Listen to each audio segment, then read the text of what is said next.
From Cops Coliseum in Hamilton, the Labatt Canada Cup. Tonight, Canada and the Soviet Union. This is the one hockey fans in this country have been waiting for. No matter what's at stake, every time these two nations hook up in hockey, it provides all kinds of excitement coast to coast. And what's at stake tonight is first place in the round-robin portion of this tournament. Earlier today, 2 games played. Sweden clinched a playoff berth with a big win over the Finns. The Czechs did the same as they beat the United States. Now, here's Brad Park. The goaltenders will be under the gun tonight. Both countries going though that they feel are the best. Don't look for any weak goals. Power plays can win this hockey game either way. But what scares me is if the Soviets get a lead, they can hold it for the whole game. Canada will play a very, very tight first period and will come out flying in the third. Dan Kelly with Ron Rouge. Team Canada started this tournament very slowly, but they've gained momentum, particularly in their victory over the United States and then over Sweden the other night. They are now being led offensively by Wayne Gretzky and Mario Lemieux. Ray Bourque is starting to take charge on defense, and Pure has been sharp in goal from start to finish. Meanwhile, so are the Russians hot right now. Well, they lost to Sweden to open the tournament, but they've come on very strongly. But there's a consensus that the Soviet Union is not the powerhouse it used to be. For one very good reason. Vladislav Tretiak retired right after the 1984 Olympics. They played 6 tournaments since then. The Soviets have managed to win only 2 of them, and those were both at home. However, never underrate them. They are a great, great hockey team, even when they're a little down.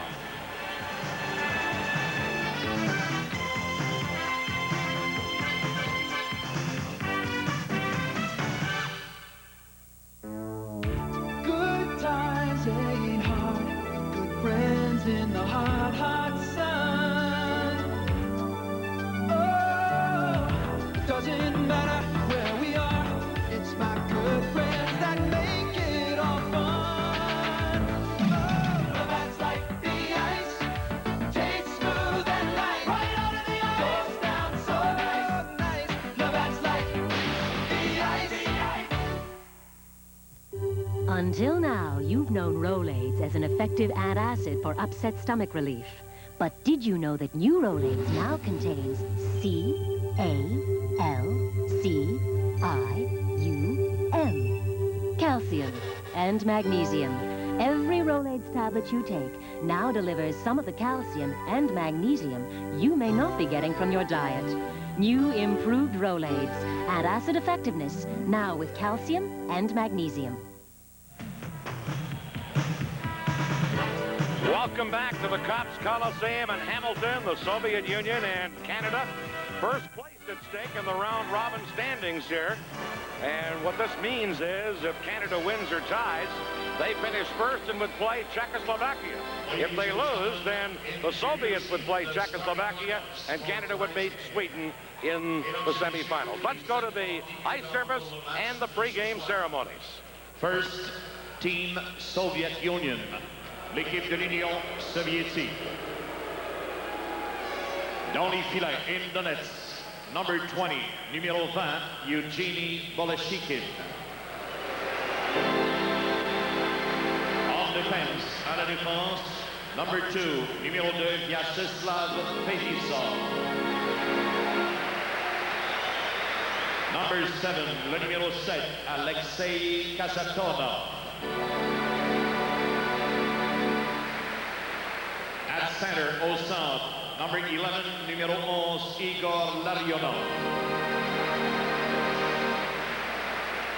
At right wing, à l'aile droite, number 9, numéro 9, Vladimir Krutov.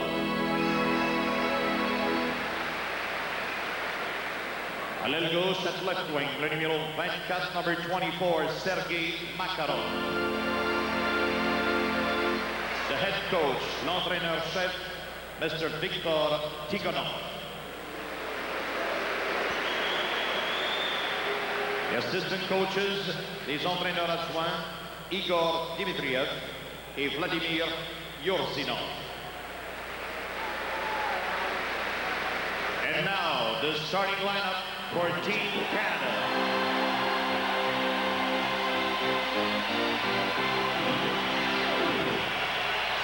In goals, dans les filets, number 31, numéro 31, Grant York. défense. À la défense, number 2, numéro 2, Doug Crossman. Number 7, numéro 7, Raymond Book. At center, au centre, number 99, numéro 99, Wayne Gretzky.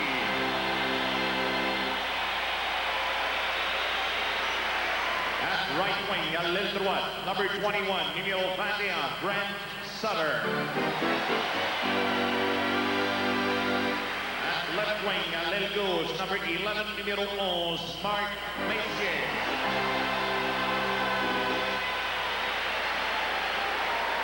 The head coach, l'entraîneur-chef, Mr. Mike Keenan. The assistant coaches, les entraîneurs adjoints, Mr. Jean Perron, Mr. John Muckler, and Mr. Tom Watt. Ladies and gentlemen, as it is the custom in international hockey, the two captains will now exchange gifts on behalf of their teams. Comme c'est la coutume au hockey international, les capitaines des deux équipes procéderont maintenant à un échange de cadeaux au nom de leurs équipes.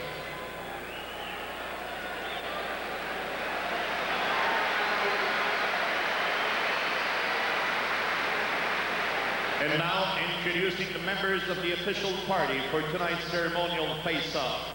Maintenant, voici les personnalités qui procéderont à la mise au jeu protocolaire du match de ce soir. Canadian Tire is a proud supporter of sports for people of all ages in communities across Canada. From the Canadian Amateur Hockey Association to the Calgary 1988 Olympics. C'est avec fierté que Canadian Tire accorde son appui au sport en général, à partir du hockey mineur jusqu'aux Olympiques d'hiver de Calgary. Representing the grassroots of hockey, from the Westville Minor Hockey Association, Justin Sayers.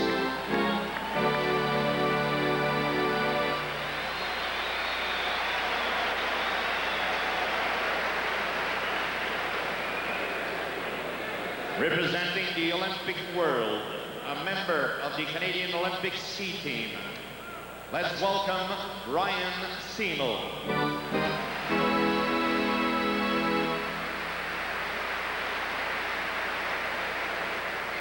Representing Canadian Tire, représentant Canadian Tire, Mr. Barry Setner.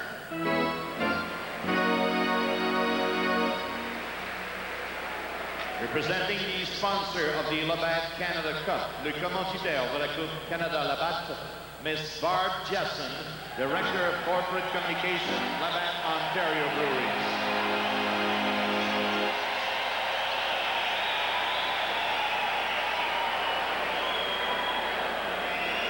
Once again, would the captain please come to center ice for the official face-off?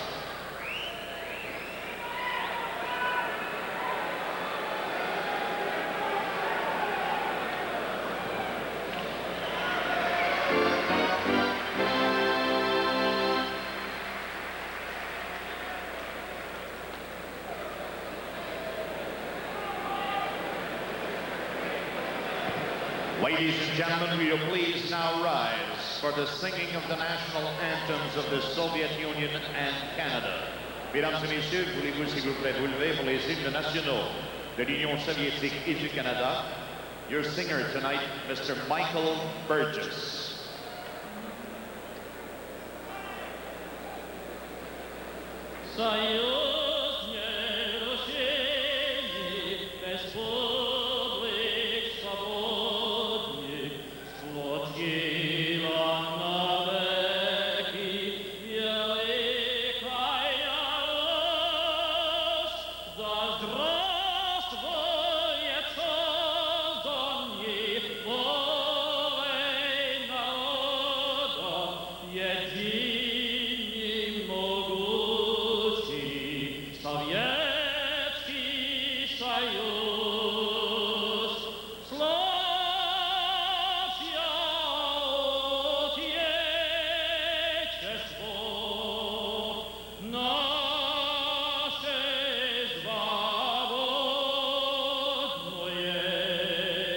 Дружби народа,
This is the Labatt Canada Cup on CTV. Well, fans, it all comes down to this moment. This is where it all gets decided. Johnson steps in, checks the signs, makes a few adjustments. This is a classic confrontation. He's digging in. Here's the delivery. And there it goes. He's going back, way back. It is going. It is gone. Pepsi, the choice of a new generation. The ball game's over. It's the times together. Happy just being at home. It's the taste. When you bring home the taste of Kentucky Fried Chicken, everyone knows they're in for a good time. It's the taste for sharing. It's the taste for living. Kentucky Fried Chicken. It's the taste. With Ron Roos, Dan Kelly back at Hamilton, and Team Canada's lineup before you with a couple of scratches tonight, Ron. Well, James Patrick has been bothered by a hip pointer for the last little while. Actually, a hip flexor. Kevin Dineen's out with that ankle injury. And the most recent scratch is Michel Goulet, who has a knee problem. There's Yevgeny Bieloshekin, who will be in goal for the Soviet Union. He started the first game and lost to Sweden. Hasn't played since in the tournament. And the Soviet lineup, they have a scratch or two themselves. They'll be shooting against Grant Pure of the Edmonton Oilers. Well, not playing will be Kravchuk, who has a knee problem, and a rather serious one that may keep him out the whole season. And also not dressed will be Nemchenov. Grant Pure from the Edmonton Oilers having an outstanding tournament. 4 games and a 2.50 goals against average. 3 victories and a tie. The officiating crew tonight is from the United States. They're all NHL officials. Mike Noeth is the referee. Gord Brossiker and Kevin Collins are the linesmen. All U.S. officials, and there's Noeth, the man in charge of this game, as the referee. Canada and the Soviet Union. And the Soviets start their big line of Larionov, Krutov, and Makarov with Fetisov and Kasatonov on defense. Canada with Mark Messier getting it to Brent Sutter. Now to Crossman over to Ray Bourque, and this game is underway. Here's Messier flipping it into center ice. Racing after it was Gretzky. He's checked. Now a loose puck taken by Krutov, number 9, dropping it back to Fetisov. Up the middle for Makarov, number 24. Checked by Messier. Mark Messier with a quick shot. Fetisov blocked it. Brent Sutter a drive. That's off the target, and Gretzky couldn't get a stick on it. Crossman chasing back for Team Canada. Flips it into center. Loose puck picked up by Gretzky, but it's called back. Gretzky didn't hear the whistle, and it's hard to hear anything in this jam-packed Cox Coliseum in Hamilton this evening. Well, the crowd's certainly up for it already. There's Wayne Gretzky, who, along with Mario Lemieux, put on the show of shows. We've got a little pushing and shoving going on down in front of the Soviet bench. Fetisov is one of the combatants, if we can call it. Mark Messier also involved. Gretzky is going to the bench. But Gretzky got himself free right in front of the net on that play. Here's a good move as he manages to handle the puck off his skate, back up onto his stick. It shows a little bit different every time you see him, and we've been seeing him a few years and been dazzling us with that sort of thing a few years. Now Canada with a line of Mario Lemieux, Brian Propp, and Rick Tocchet. High shot caught by Pure, and he held on to it. This is the Labatt Canada Cup on CTV.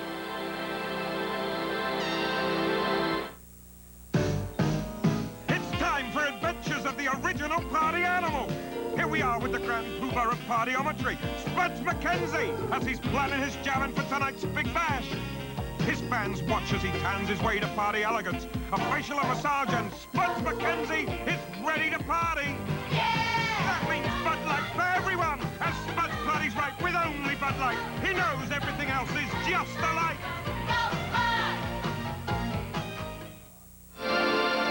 Soviets have a forward line of Bekov, number 27, Kamensky, number 13, and number 15, Homatov. A quick shot, handled by Fuhr.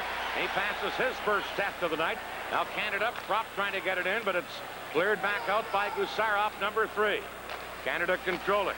Here's Murphy playing it off the boards to Mario Lemieux to Tocchet. Off his skate and circling back is Stelnov, number 4. He gives it to Homatov, number 15, losing it. And Canada almost had a chance there. Now Mario Lemieux holding it in on the boards, and a Soviet player just sits down on top of the puck, namely number 27, Bekov, and we get a stoppage. Well, number 13 for the Soviets, Valery Kamensky, you might remember from Rendezvous 87. He scored those 2 big goals in the second game. The one the Soviets won. He only had 13 goals all of last year, but he's a young player. They say he has to get a little stronger. He can be pushed off the puck a bit, but he's got terrific skills.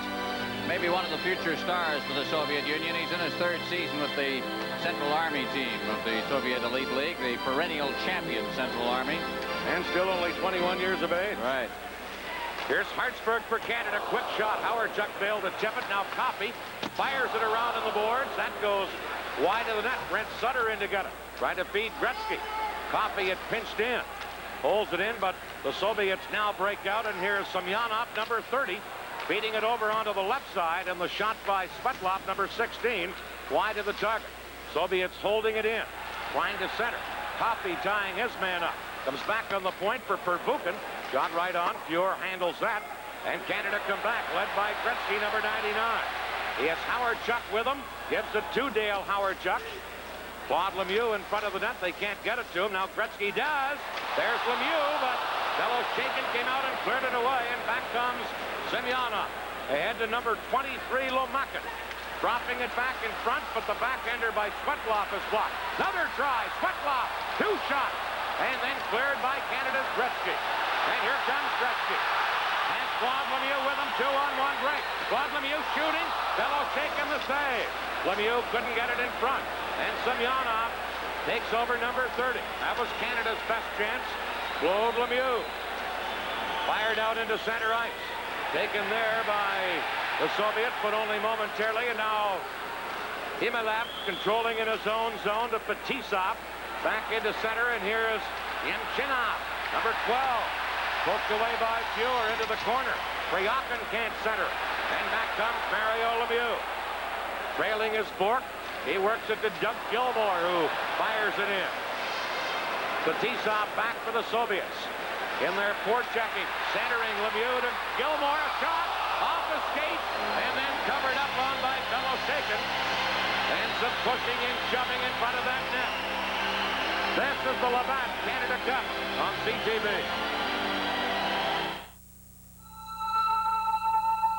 I'm gonna put this dream in motion, never let nothing stand in my way. When the going gets tough, the tough get going. Tough in every size. Dodge, backed by the 7-115 warranty. That's the Dodge family of Ram Tough trucks. When the going gets tough, the tough get going. When the going gets tough, the tough get going. Tough. If you're looking for racy lines, precise cornering, and a great stereo, Zenith's trim 29-inch designer TVs will put you in the driver's seat. Zenith. Quality. Face-off coming up to the left of the Soviet goal. Mark Messier against Larionov. Here's Crossman blasting one wide from the point. Now Bork at the other point of drive. That's blocked, and Larionov has it. And Larionov fires it in for the Soviet Union. Doug Crossman back, and as he touches it, icing called, and then Krutov ran into the Canadian player, and again the players have to be separated. Number 9 for the Soviets, Vladimir Krutov, one of their very best. Maybe the best. You talk to people now, he's the most valuable player in the Soviet Union last year. They have a vote. 89 writers voted on this award last year. 85 of them said Krutov was the most valuable player in the Soviet Union. They say that the difference between Krutov, who plays one wing, and the left winger Makarov is that Krutov handles the defensive side of the game a little better than Makarov. Well, he's a good player, though, and he's tough and he's strong and built like a tank. Fetisov nicknamed him the Tank. His teammate had stuck, and for good reason as you look at him. He had 26 goals last year, 50 points in 39 games for the Central Red Army team. Here's the Soviets trying to carry out out of there, and Stelnov, number 4, does work it into center ice. Broken up, back comes Bork. Bork over on the wing for Anderson, but the play is offside at the Soviet Union blue line. No score, 16:32 left here in the first period. Glenn Anderson's been bothered by a knee injury. They didn't think he was going to play in this tournament. Just his own hard work got him back in the lineup. He's not skating as well as Glenn Anderson can, and he may just come along as this tournament progresses. They're almost working him into shape with lots of game action. Of course, if he's at the top of his game, he's one of the best as well. This program is protected by copyright. Any use of this telecast without permission is prohibited. Canada with Gretzky, Sutter, and Howardchuk on the forward line. Hartsburg back to Coffey, stolen by the Soviets.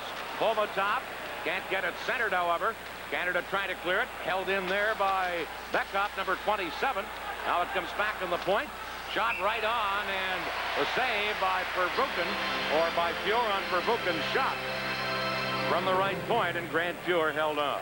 Well, I wonder if another goaltender is going to get a shot in this tournament. The way Fuhr has played, it's been pretty hard to move him out of there. In 1984 Canada Cup, he got hurt, and that's what caused a lot of difficulty for Canada. Verbuchen's shot, wrist shot from the blue line.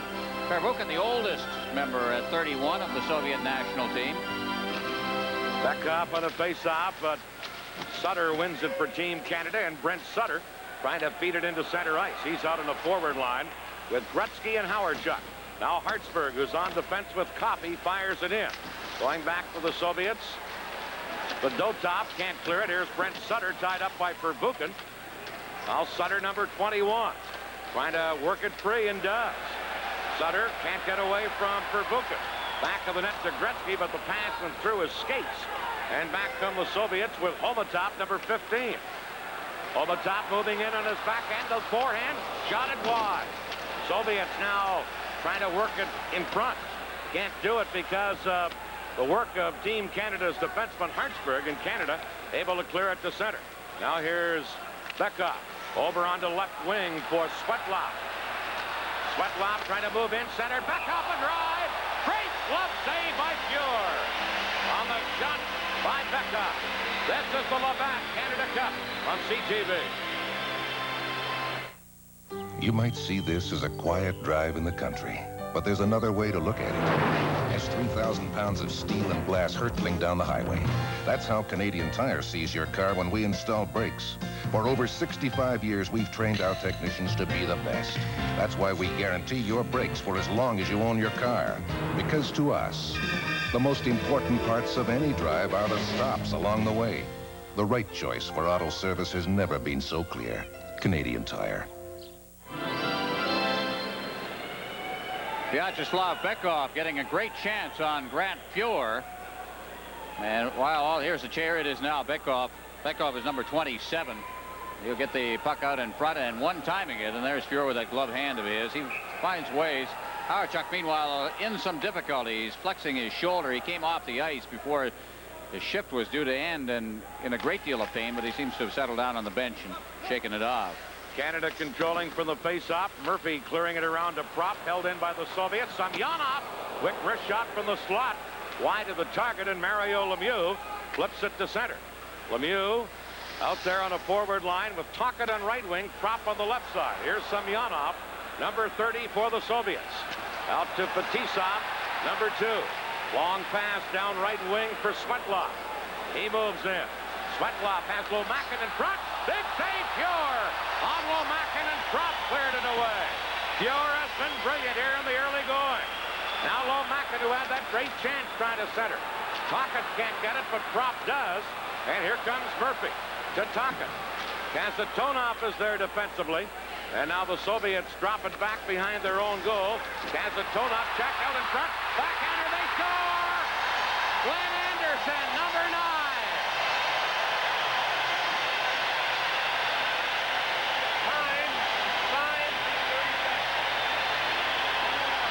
Well, here it is. Crowd really enjoying this as Tocchet gets it in against the boards. Now here comes big Mario Lemieux. He's going to wind up with the puck behind the net, stealing it on a bad clear. And there's Anderson, backhand up high. Gusarov was the man who just gave the puck away. There were 2 glaring defensive errors, one at each end. Canada was the one that capitalized.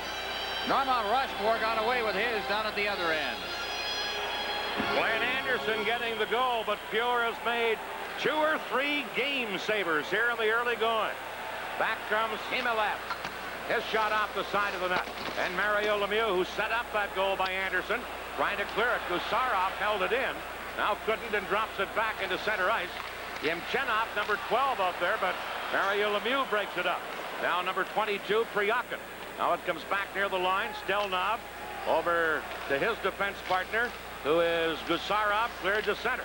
Picked up by Nemchinov. He's checked, and Mario Lemieux back for Canada. Lemieux checked at the blue line.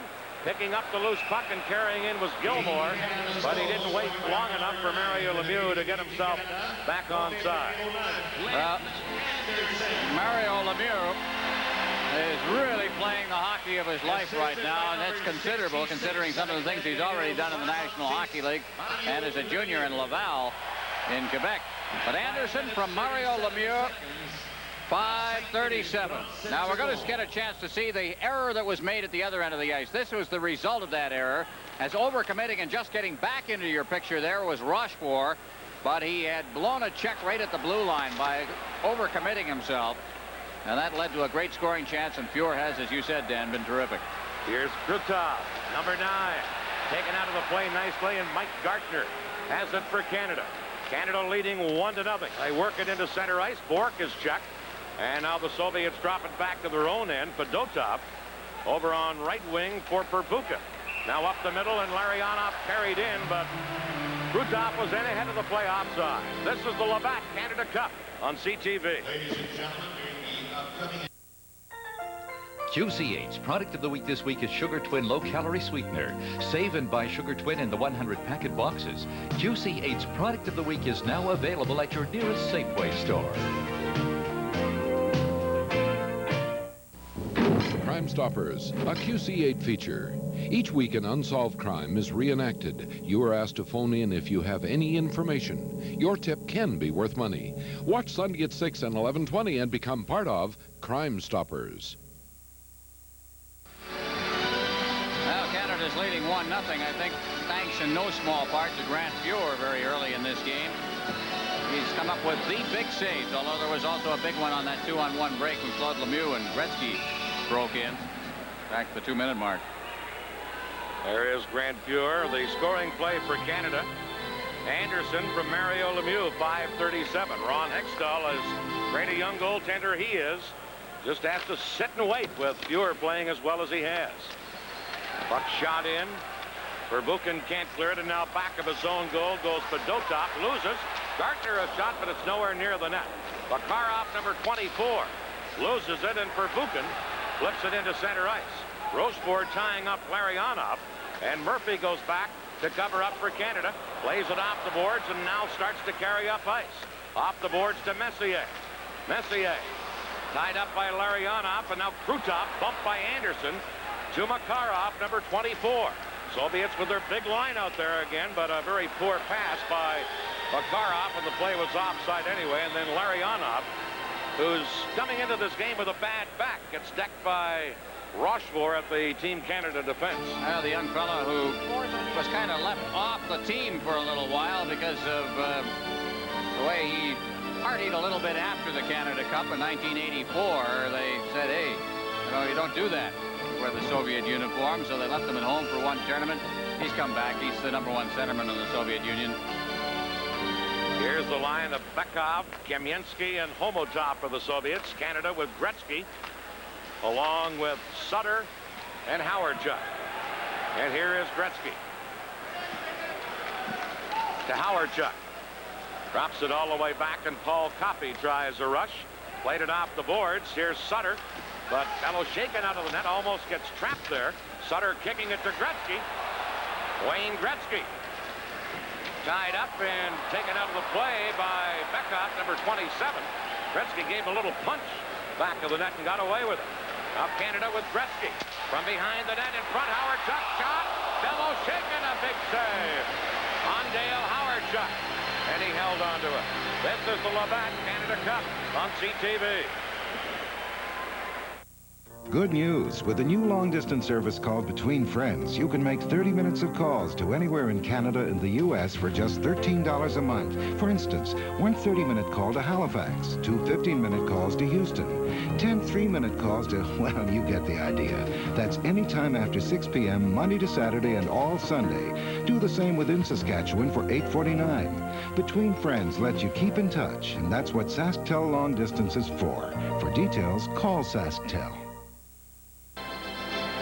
One of those stats that often is deceiving, but I don't think deceiving in this instance. The USSR, 8 shots, Canada just 3, but Canada leads 1-0. That's the way I've seen it. Fuhr has made the big save, and the one big giveaway by the Soviets when Lemieux set up Anderson for the scoring play.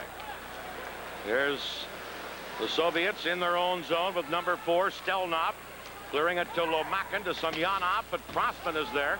Semyonov into forecheck on him, and Ray Bourque has to go back. Canada firing it out is Kropp, racing after it Lemieux, and Bellows shaken sees that big number 66 bearing down, and he took no chance. He went way over near the right wing boards to smother that. That'd be a delay of the game if it had been in another league, but we're playing international rules here. Lemieux saying, hey, you don't do that in Pittsburgh. Mario is having quite a tournament. 5 goals for Lemieux to lead all Team Canada snipers. Here he is getting ready to face off with Semyonov, number 30. Lemieux wins the draw. Bourque blasting one high over top of the net. Held in by Crossman. Tocchet into the corner. Ridden off. Now Kropp comes over to help out. And Lomakin dropping it back for Gusarov. Now into center ice, and trying to stick handle in is Svetlov, number 16. Crossman had him tied up. Puck centered in Lemieux with that long reach again. Intercepts and gives it to Bourque. To Lemieux. Back checking Semyonov, giving it to Stelnov. Now Semyonov, number 30. Into center ice for Svetlov. Semyonov trying to center. Tipped away by Canada. And Kropp beats Tocchet. Number 22. Tocchet firing it in. Bellows shaken, misses it. Here's Doug Gilmour in to get it, but his pass intercepted by Semyonov. Passing it over onto the wing, breaking in and trying to get a shot off is Priakin. Priakin still battling for it. And finally, Gretzky has it for Canada to Gilmour. Doug Gilmour from the St. Louis Blues, number 28. Low shot, handled by Bellows shaken, and he held on to it. And we get a stoppage. This is the Labatt Canada Cup on CTV.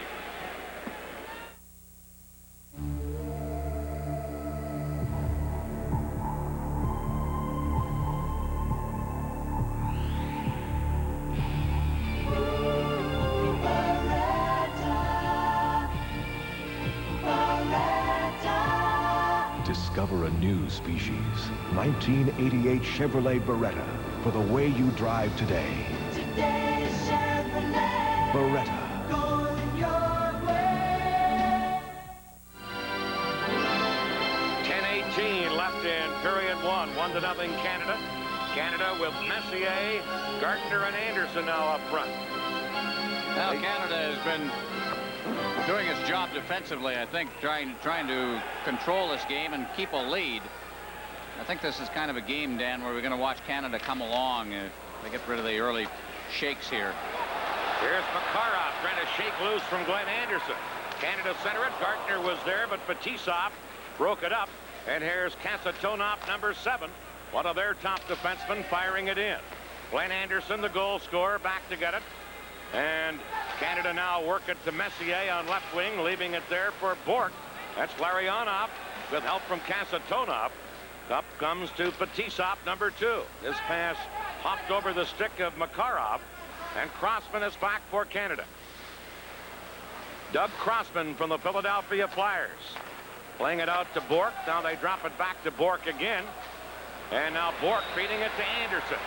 Anderson with Messier and Gartner, but Kasatonov is there to clear it away. Now Makarov poking it into center. Coffey is there to knock that one down. And Krutov drops it to Fetisov in his own zone. Fetisov to Makarov.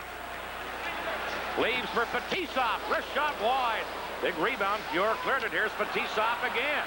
Shot right on. Fuhr the save. Coffey cleared it. Now at the other point, Gusarov holding it in. To Krutov to Makarov. Krutov, number 9. Messier trying to tie him up. Knocks it back of his own goal, and Craig Hartsburg has it for Canada. And Hartsburg played it high off the glass. Hustling back Gusarov. Giving it to Fetisov. Up the middle. Soviets changing on the fly. Kamensky shoots one. Fuhr the save. Sutter clears the rebound. Again, the Soviets hold it in. Bekov, number 27. Passing it in to Homatov. Now Howardchuk back checking, breaks it up. And Gusarov has it for the Soviets. To Bekov, number 27. Now in across the line, Homatov, number 15. Drops it back, moving in deep for a shot. Stelnov, and when he did let it go, he fired wide. Bekov, back to the point. Gusarov, a drive, and Fuhr. A sliding acrobatic save again, and Fuhr has been brilliant.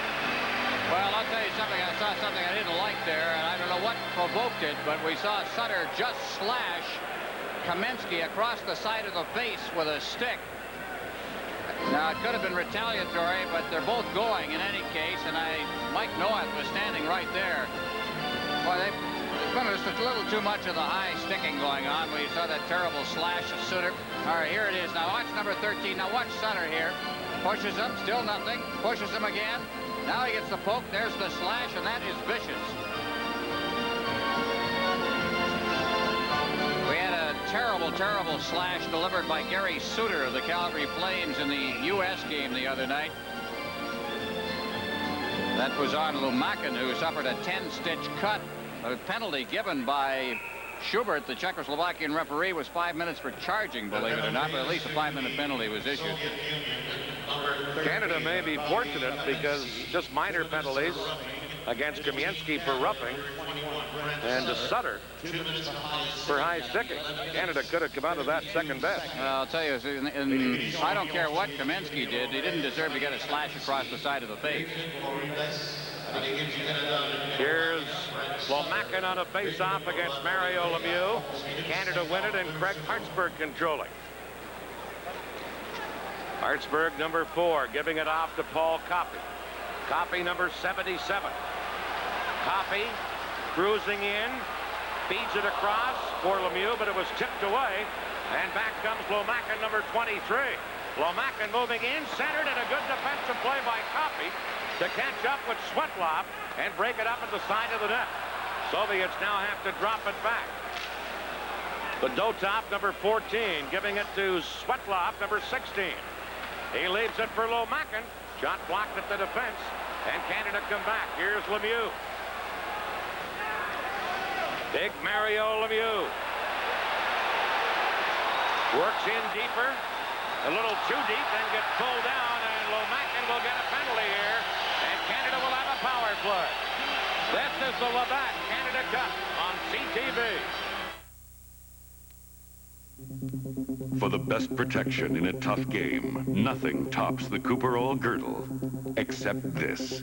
Introducing the new Upper Body Protector. The next step in the Cooperall system. Lightweight and comfortable, it stays with you on impact. Flexing and protecting like a second skin. Get the Cooperall Upper Body Protector, part of the Cooperall system, because when you get hit in the game of hockey, you get hit hard. Well, we mentioned mention the change in Soviet hockey the moment that fella retired. Ladislav Tretiak ended his career in the final game of the 1984 Olympics in Sarajevo. Since then, the Soviets have won just 2 tournaments, the Izvestia and a World Championship, both of those, of course, at home. They've lost 4 championships. Take a look at the penalty. Lomakin goes off for hooking. This was all Mario Lemieux. Lemieux just finally drew the penalty by controlling, and finally, I guess, get a little frustrated when you have to deal with a guy like that. You haul him down, and then you wind up in the penalty box. Canada on the power play, 5 goals in 17 attempts, a 29.41 percentage. So after a very slow start on the power play, they've come on in the last couple of games against the U.S. and against Sweden. Right now, the more dangerous kind of power play, the 4 against 3, and you got Gretzky and Lemieux up front. Watch those 2 guys. They've been magic lately. And Coffey and Bork. I don't think that's scary. Here's Coffey. Canada leading 1-0 and on a 4 against 3 power play. Now Bork to Coffey. Back to Bork, but the pass came outside the line, and Canada will have to drop back. Raymond Bork. Leaving it there for Coffey. Firing it in. Beloshakin sets it up for Fetisov. Fetisov, their best defenseman, to Kasatonov. Now to Semyonov. And Bork runs into him and then drops it to Coffey. Here comes Coffey leading the power play rush. Into Gretzky. Leaving it there for Bork. Back to Gretzky. To Bork. Cross ice to Coffey. Side of the net, but Makarov intercepts, and he comes back. Feeding it into center ice to Fetisov. Fetisov to Makarov. Just missed. And Pure had to make a save on that play. Now, Canada on the power play. Messier breaking in. Messier tied up at the side of the net by Gusarov. Puck comes loose, and Makarov clears it away. Now the 5 against 4 power play. The only man in the penalty box, Lomakin, with 35 seconds left. Here's a break for Anderson, but Stelnov was there to clear it back out. And Murphy has it for Canada to Crossman. Crossman to Messier, and Gusarov will knock the stick right out of his hands with a chop. Bekov, number 27, give away to Messier. Feeding into Anderson. In front to Crossman, just wide with that wrist shot. And the Soviets break away. One-on-one break. Homatov against Murphy. Murphy took him out of there. Homatov was one-on-one, and Murphy knocked him down. Here's Messier to Anderson. Cutting in. Anderson over top with a backhander. And Pervukin cleared it around. Now Lomakin back on. The Soviets at full strength as they come to center. Homatov, number 15, leaving it at the point. And the shot by Fedotov kicked aside by Pure. Glenn Anderson on the boards, trying to get it out of there. Bekov at the side of the net. Stole it, tried to center, and he gets tied up. And a jam up in the corner and a stoppage in play. The Labatt player of the game for the Soviet Union will receive a set of 10 Olympic coins, compliments of Canadian Tire, an official supplier to the Calgary 1988 Olympic Winter Games, and a few dreams along the way. Canadian Tire. 4:43 left in the first period. Canada leading 1-0. Well, there's so many things that Messier does well, but checking is one of them. Off like that. Felt the pain there, Pervukin, behind the net. Soviets have outshot Canada 13-5, but trail 1-0. So that tells you the important role Pure is playing. Here's Bekov trying to flip it in. Canada clear it right back out. Now Prop takes his man out, and Hartsburg, who's on defense with Rochefort, back to control. Gilmore, Tocchet, and Prop up front for Canada. And here's Rochefort to Doug Gilmore. Tipping it in. Beloshakin clears it aside, and Fetisov has it for the Soviets. Into center ice to Nemchinov, number 12. Nemchinov moving in. His shot blocked, and Canada start back again. Prop down right wing. Brian Prop, but Breaking in ahead of the play over on the left side is Philadelphia Flyer teammate Rick Tocchet, and it put it offside. A reminder on our first intermission tonight, Mark Messier will be joining Dan Matheson.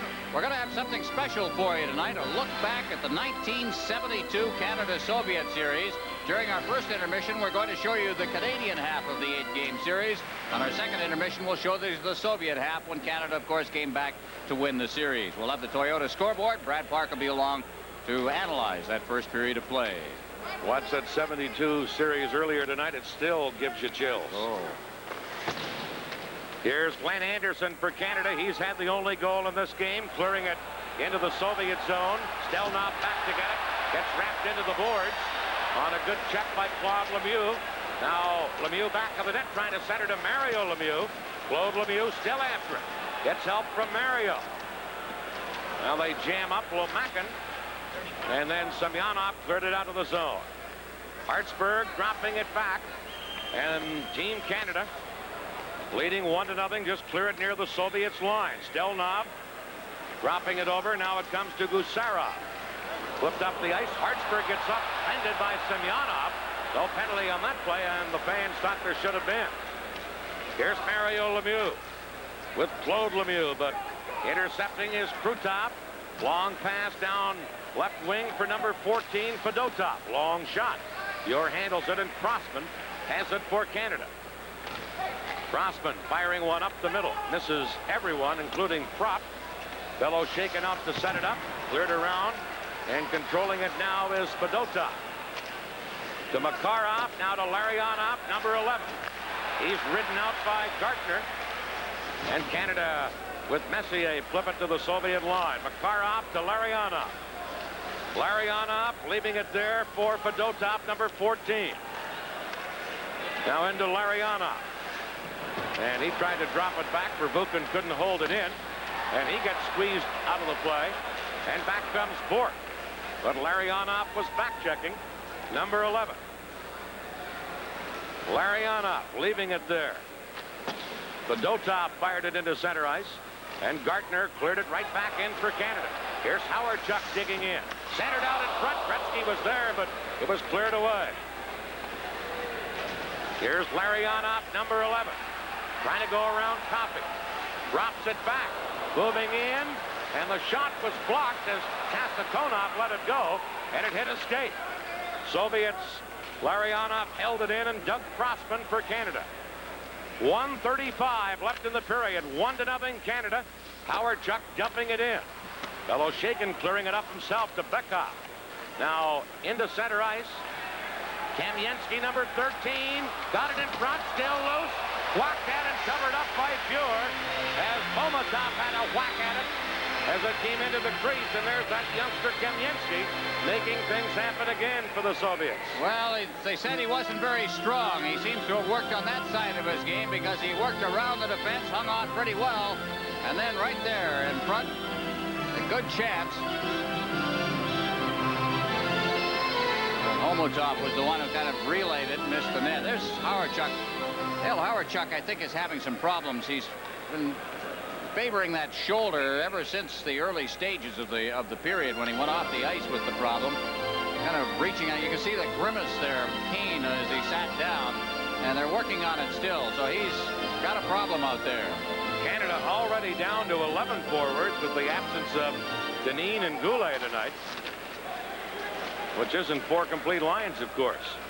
Here's Larry Murphy firing a long one in. Beloshakin makes the save, but Tisov clearing it up, and Bekov cleared it into center ice. Murphy, number 8, is there again. Cleared it near the line. Kasatonov beating Bekov. Moving in, shooting. Fuhr the save. And he held on, with Kamensky cutting in for a rebound. I'll tell you, Fuhr has really had his work. The shots on goal are more like a Canadian game against the Soviets. They've been firing, and they've been firing good shots from good spots on the ice. But for the brilliance of Grant Fuhr, this game wouldn't even be close right now. That was Bekov who let that one go. The shots are 16-6 for the Soviets. Ron, a lot of people feel that if you get ahead of the Soviets, you throw them off their game. You've seen them a lot. Is that true? No, I don't think it's true at all. I think that you get way ahead of them, you'll throw any team off. But I think the Soviets, they're so used to winning and so used to... Well, that's the feeling. They're so used to winning, they're not used to being behind. Yeah, well, they're awfully good.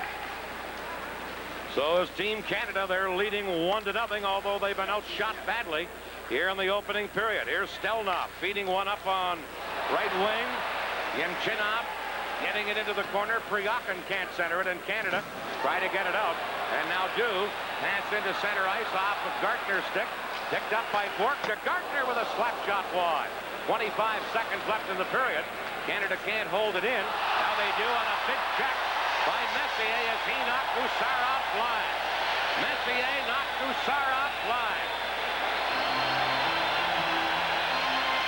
I'll tell you something. You won't see a tougher elbow than Mark Messier just threw and got away with it. Boy, that was tough inside the blue line. Going to see a couple of checks here. First of all, there's Anderson standing up against the boards, and moving in on him is Yemchinov. And Yemchinov, now watch this one. Watch the elbow. Oh, a little tough when you're not looking for it. Mark Messier of the Edmonton Oilers with a near knockout blow. 13 seconds left in the period. 1-0, Canada leading. Face-off will be just on the Soviet side of the center ice red line. Brent Sutter, normally a winger in recent games for Team Canada, but he's taking most of the face-offs as he does here. Flips it in for Claude Lemieux. Lemieux back of the net, got it in front. Mario Lemieux fires it through the crease. Bork shoots. Belichick in the save. Just as the buzzer went, but that would have been a goal, and it's gone in, and now off to the side of the net. Claude Lemieux and Semyonov had their sticks up, and Semyonov took a pitchfork at Lemieux. What a period for Grand Furies. The difference is Canada leads after 1-0. This is the Labatt Canada Cup on CTV. Shots on goals. Running has changed dramatically over the last 10 years, mainly because of what you put on your feet. Now, what science and technology have done for the running shoe, Mega does for the hockey skate. Mega, the first skate bioengineered to work with the foot, providing greater flexibility and faster power transfer. Mega, proven and preferred by hockey superstar Raymond Bork. Catch up with hockey's breakaway innovation, Mega, at your nearest Micron Mega dealer. I got you. I know I got you. You got 88 Toyota trucks coming in. And 87s are still here. So I'll take this Toyota off your hands if... You give me a real deal. Yeah, make me a deal right now. Because, I don't have much time. And you don't either. Take advantage of your Toyota dealer right now, because he's got to move the 87s awfully fast, and that can mean the best deals of the year. Hey, I know I gotcha. So get them while they still got them.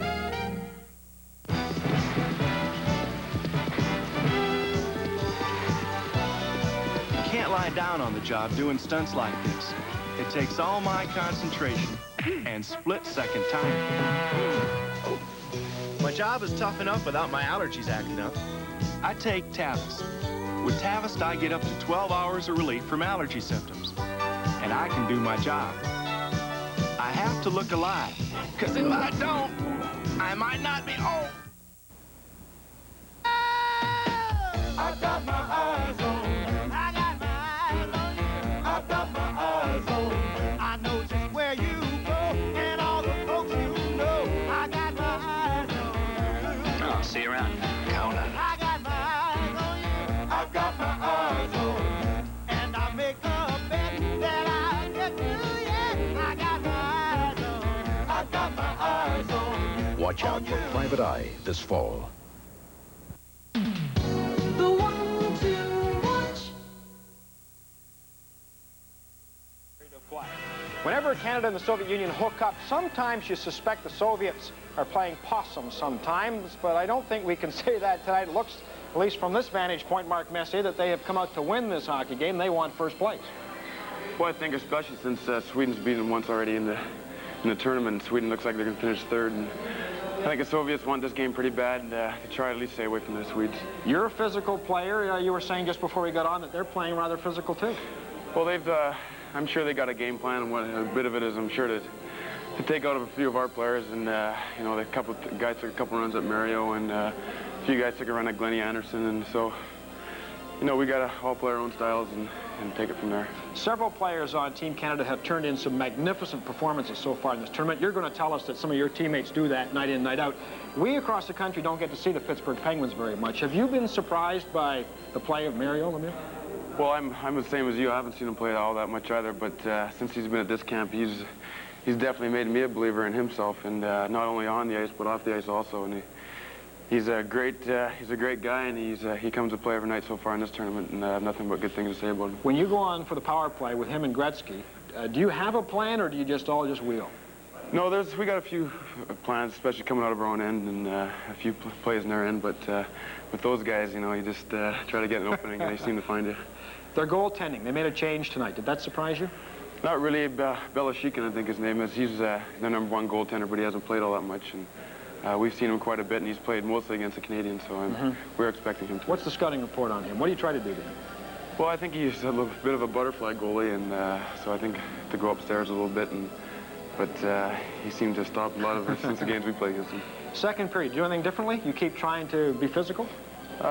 Physical and to move the puck as quickly as you can. I think with our team, we got a lot of speed up front, and we just got to move the puck to the guys that are going and follow up the play and get all 5 guys involved. And you let Grant Fuhr take care of all the rest, huh? Well, he's just been unbelievable. I've never seen anything like it. Well, you get to see him play 80 games a year, and that's good for you. Good for hockey fans in Edmonton, too. Mark Macy, our guest, thanks very much for joining us. Canada leading 1-0 after 20 minutes of play here in Hamilton. This is the Labatt Canada Cup on CTV. Who puts the peanuttiest smiles on the peanuttiest faces? Kraft does, Kraft does. Who has the tastiest peanutty butter? Tastes peanuttier than the others. Kraft does, Kraft does. Of all the peanut butters we've tried, who has the peanuttiest taste? Kraft does. Who puts lots of fresh roasted peanuts in every jar for a taste that's peanuttier, peanuttier by far? Kraft does.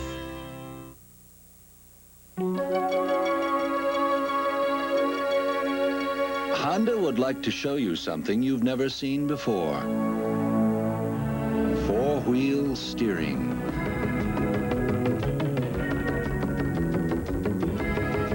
4-wheel steering from Honda, only on the new Prelude SI.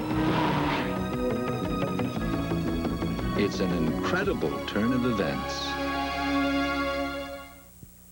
There's heart in this land, it's there in all we do. It's a team effort, this job. Besides being as hard as they come. You get to work with a good bunch of guys, and you can count on them, which is pretty important on a job like this one. It's people like Ron Capsule who make this country the place it is. And if we can make our beer good enough for them, well, that's good enough for us. Labatt's Blue, the clean, true taste of Canada. Ever wonder how stores determine their prices? Department stores use a formula based on profit margin. Discount stores base theirs on turning over an inventory. How does Zellers determine their prices? Zellers made you a promise to have the lowest prices in Canada. We've introduced Club Z, and our prices are still the lowest. Some things just aren't meant to change. After all, the lowest price is always a Zellers price, and always will be. Grant Fuhr has been perfect. Glenn Anderson has the goal, and Canada leads by 1 after 20 minutes in Hamilton. There aren't too many people or events that have such a momentous impact in any one country that they work themselves right into the national consciousness. Certainly in Canada, in recent memory, there's Terry Fox. Before that, let's start in 1972. You are about to see hockey history, the 1972 Canada-Russia series. Their best against our best.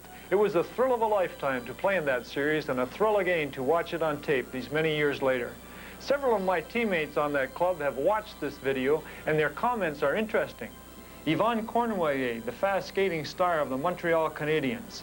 Bobby Clark, who centered the line I played on. Serge Savard, the tough defenseman who never played a losing game against the Soviets. And of course, Alan Eagleson, the man who brought it all together.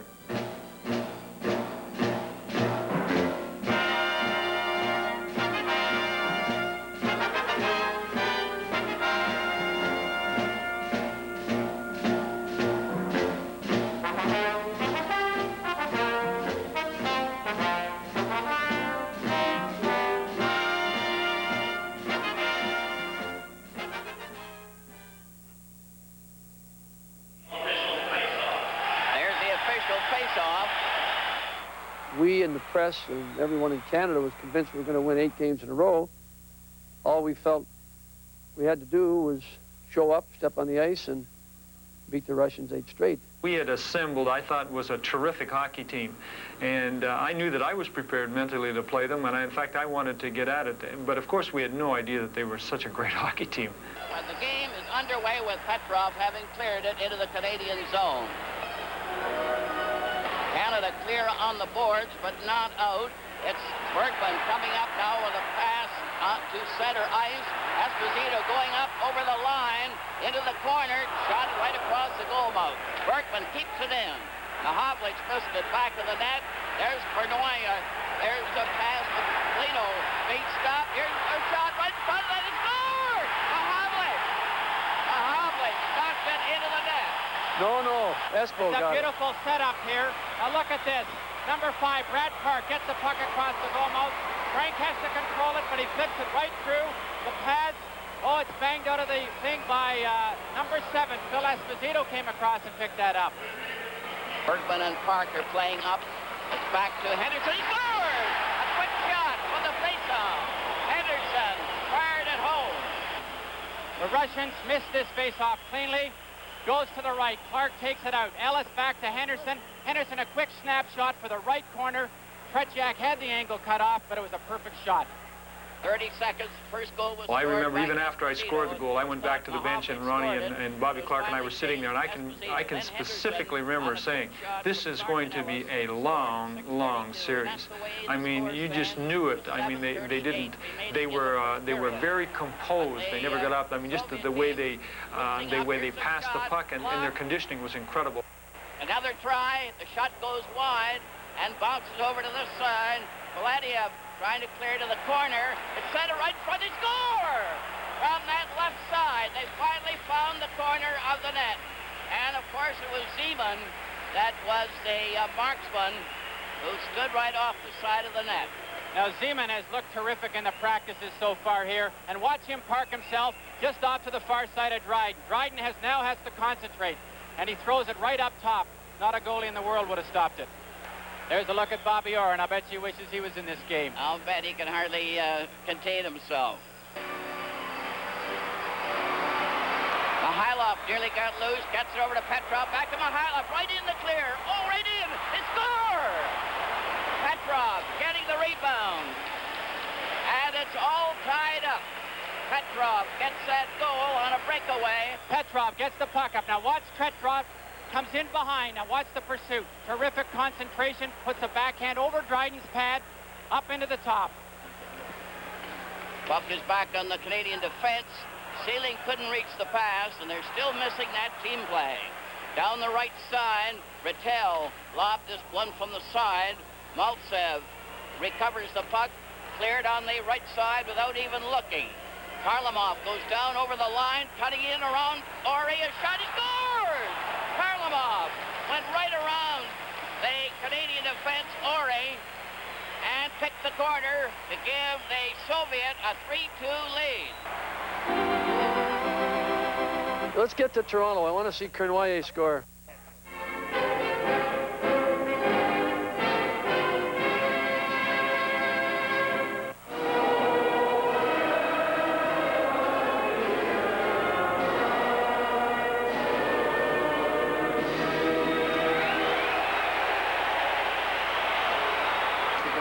Tension mounting all the time. Well, that was been its fever pitch right from the beginning.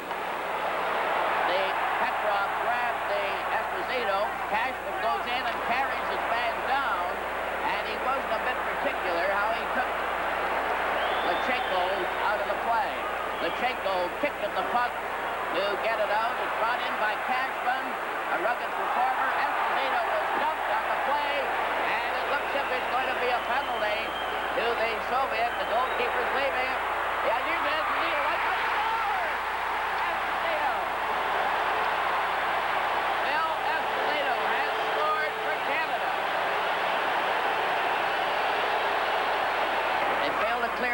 point, failed to get it away. Then, after Peter cleared out, it's a race down with Peter Mahovlich going in on goal. Right in! He scores! Peter Mahovlich. What an effort by Peter Mahovlich. He got 6 games to play. Enjoy it tonight. Savor it, but we got a lot of games to play. So now we finish off in Toronto with Team 2. Makita played, Savard, LaPointe, and head out to Winnipeg feeling much better. There's Bobby Hull. This is in Winnipeg. Ben Hanskin. Canada break with 1 man back. A pass is intercepted as Sagankov was right in position to intercept that pass. Now the puck goes loose into the Soviet zone. Yakashev is starting to move. Chadron is out there with him. Canadians get a shot, a weak shot to the side. Here's another drive by Bill White. White on the goal. Was right on the edge of the goal crease.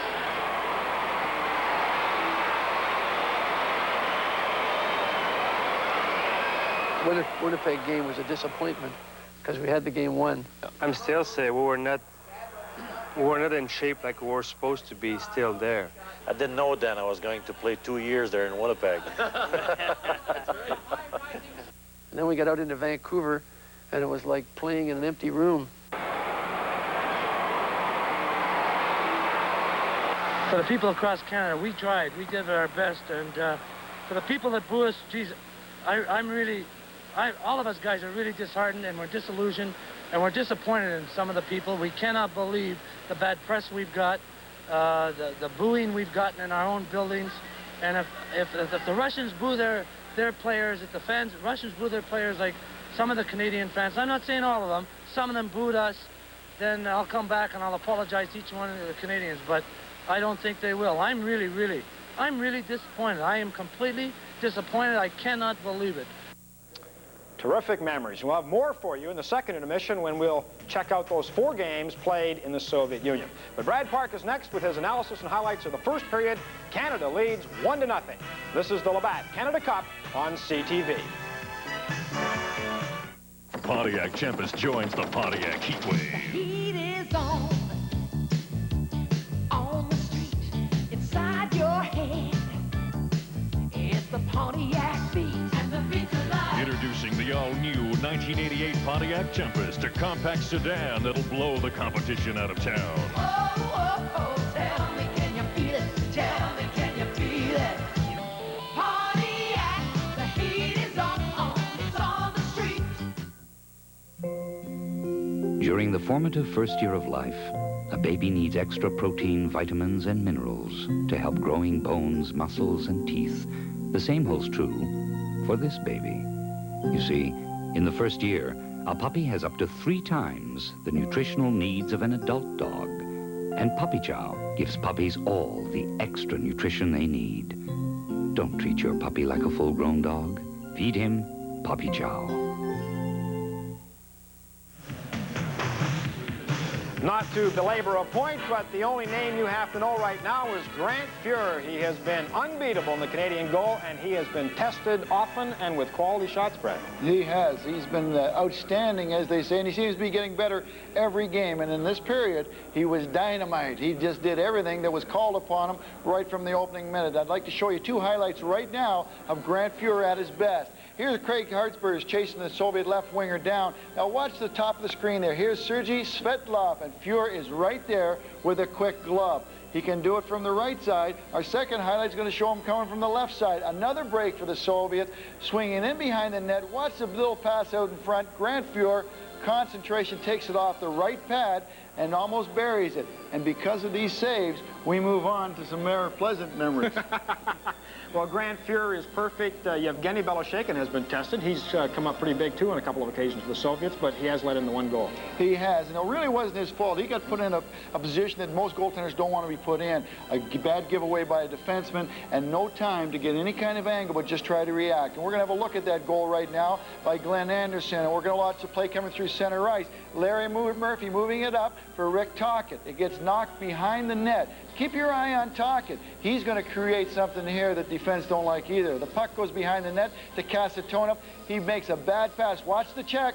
Now Anderson gets it in front, up top over Beloshakin, and never had a chance. What I like also in the period is individual efforts, and I want you to see this. I'm a defenseman, and I love it. Here's Paul Coffey making a rush. Now look at the rockets on him. They talk about how quick the Soviets can skate. Paul Coffey takes off wide around the net. Now he's used up an awful lot of energy. He goes around, he's looking for Mario in front. Now watch it hit a skate, and the puck changes hands. Now, watch Coffey, top of the screen. He just went down the ice at full speed. He's got to come back. This is a 2-on-1. I'd like to have that film of his skating strides. Gaetan Boucher, here he comes. And Coffey gets back and deflects the 2-on-1. A great individual effort, and that's what we're getting from all the players on Team Canada right now. Canada 1, Soviets nothing. We're almost set for the second period. Stay with us. This is the Labatt Canada Cup on CTV.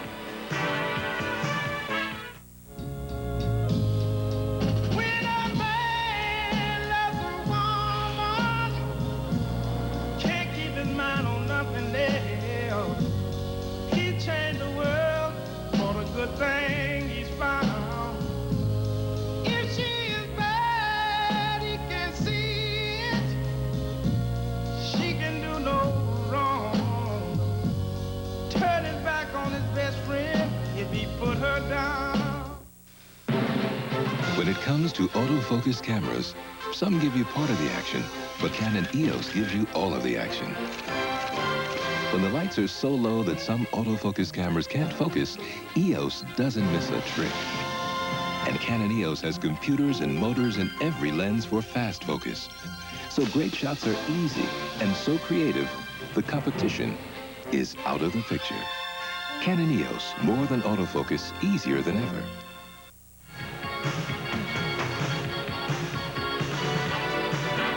Our Toyota scoring summary brought to you by Toyota, makers of the vintage and MR2 sports car. Who could ask for anything more? Who could ask for any better goaltending than Grant Fuhrer gave Canada? They were outshot 16-7, yet lead 1-0 on Glenn Anderson's goal at 5:37 of period one. We've talked a lot over the years about the Oilers goaltender Grant Fuhrer being the best, and he sure showed us in that period, Ron Rouge. Well, you know, you live in the East, you don't get to see him the 60 or 65 games a year that he plays, or 40, 45 games with Andy Moog out in Edmonton. But, well, I'll tell you, he's showing the whole nation right here just the way he can play goal. You know, we also had a shot of Ron Hextall sitting on the bench. They have been very, very close friends throughout this thing, almost inseparable. Talk to each other, talking goaltending and so on. And I think that Ron Hextall's on that bench cheering on Grant Fuhrer as hard as anybody in this building. And the goal scorer in the game right there. He's playing a pretty good game, too, as it seems to be picking up his pace a little bit. He looked a little out of place in the first game back, but Glenn Anderson, his first of the tournament, Mario Lemieux sent him up. Here we go with the second period. Messier winning a face-off from Larionov, and Canada control with Crossman beating it to Bork. Back to Doug Crossman, number 2. Messier flipping it down the ice, and Larionov, number 11, going back to pick it up. Leaves it for Kasatonov, and he just fires it down the left side. Fuhrer out of the net.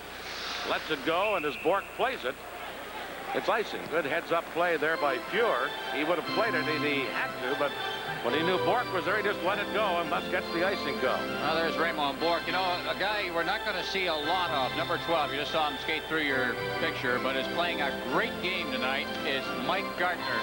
Gartner has the job tonight of looking after Krutov, and he is shutting him down completely. I don't think you've seen much of Krutov at all, but Gartner, who is, as we mentioned the last telecast, the veteran of international play, close to 50 international games playing for Canada.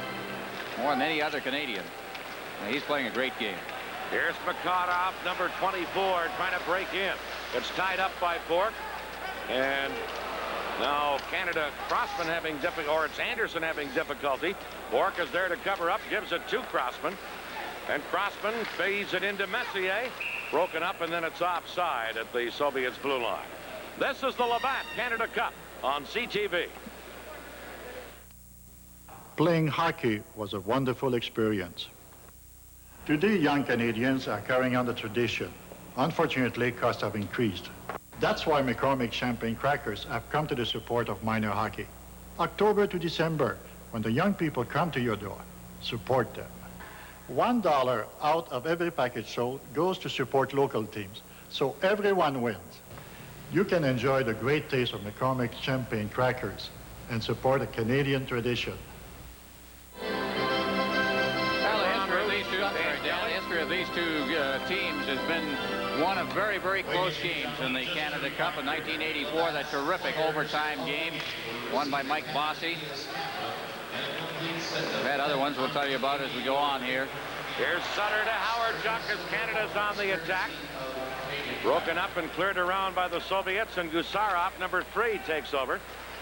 Howard Chuck trying to hold it in. Homatov covering up. Gretzky held it in with a good play at the blue line. In comes Sutter. Gretzky follows up. Right to center. Gretzky still after it. Beckhoff tied him up. Now Sutter in front of the net. He gets taken out of the play, and Gusarov feeds it into center ice. Here come the Soviets. Homatov trying to flip it through. Beckhoff is there, but Hartsburg pokes it to Paul Coffey. Shot it into center ice. Stolen there by Gretzky. Leaves for Sutter. Back to Gretzky. Gretzky shot right on. Bellows shaking a glove save. And he held on to it for a faceoff. A little bit of a mistake made at the blue line there by Stelnov, number 4, that led to a scoring chance at the side of the net. Glove save made by Beloshakin, who is in and out of the favor of people in the Soviet Union who coached this team. There's a look at this afternoon's games, which has paved the way to what's happening tonight. And this game, of course, is for first place. And there are the standings. Now, the Soviet Union loses tonight. They will be playing the third place team, Sweden, the team they lost to. The idea is to make the playoffs, the final round, which is a best of 3. There's sudden death up to that time. Soviets would like to win this game just to avoid Sweden, who has beaten them in the World Hockey Championship last spring and in this tournament. So the United States and Finland are eliminated from the playoff rounds. Here's Rochefort for Canada. Shot. Mario Lemieux poked it in front. Now cleared away, and Svetlov gets it to Semyonov. He's checked. Svetlov again. Now dropping it to Fedotov. He flips it in. Claude Lemieux can't clear it. Mario Lemieux does. Claude Lemieux to Anderson. Glenn Anderson, who has the goal for Canada. Breaking in, try to drop pass. Soviets come right back the other way. Lomakin to Semyonov. Shooting. Side of the net. They score! Tipped in by Svetlov, number 16, as he went cruising by the net. And Svetlov ties it at 1-1. Well, that was a bank shot because he was behind the net, and he looked like he put it off the back of Fuhr and got turned around. Watch him as he comes to the side of the net. Here comes the shot, and that just deflected in. Now, I'm not sure who exactly. Fuhr, that was a little quicker than we really wanted to see it, but that was a bank shot. Fuhr tried to scramble across the goal mouth area, and it's in the net. Svetlov is going to get the goal, and we've got a tie hockey game. Sergei Svetlov gets the goal to tie it. It's 1-1. Now Fetisov in the Soviet zone. Trying to stick handle out, works it out onto right wing, and fired over by Semyonov. Now into the corner after it. It's dropped back. Kasatonov a drive. That deflects wide. And here's Doug Gilmore for Canada, flipping it to center ice. Kasatonov back to get it, number 7. To Nemchinov. Now into center ice. A pass to Himalev. He was checked. Canada with Brian Propp controlling. Propp dropping it, and here comes Crossman to Bork. Bork to Propp. Propp with a quick wrist shot. Beloshakin clears it away. Held in by Canada. Kasatonov back of his own net. Clears it out. And Himalev flips it ahead at center. Racing after it for Yakin. Number 22. Kryakin centered, wide open, Pure, big save on Fetisov. And Canada quickly clear it. Fetisov was in all alone, and Pure beat him. Here's Konstantinov. Konstantinov dropping it. Larionov moves in. Krutov trying to center. Good defensive play there to break up a 2-on-1 by Doug Crossman. He clears to Gartner. Gartner in with Messier. Gartner trying to get a shot off. He was tied up at the last second. Now Messier. And Anderson in front couldn't get it to him in time, and Larionov has it for the Soviets. Number 11, Igor Larionov. Into center ice for Makarov. Makarov trying to leave it for Krutov. Now Larionov trailing. Cuts in, but he was checked, and Hartsburg fires it to center. Stelnov, number 4. Stick handling beautifully. Leads the Soviet rush to Makarov. Back in front, a shot, they score! Deflected in by Krutov at the side of the net. And the Soviets lead 2-1. And there's Vladimir Krutov that we talked about perhaps being the Soviets' best earlier. Well, he gets a great pass from Makarov, who goes in deep. Now that's Krutov jamming up in front of the net, and he just flipped it in. Now Gartner, whose job it is to look after Krutov, had gone to the bench. He had completed his shift. He, of course, didn't want to tire himself out there and be at the tag end of his shift. Krutov stayed off, and he winds up with the goal in the Soviets. And for some reason, I just looked up, as a matter of fact, and the clock has not moved since the goal by Svetlov. So I don't know where they have to put the hand timing. I just looked up to put the time of the goal down, and it still reads 1:32 or 18:28 remaining in the period.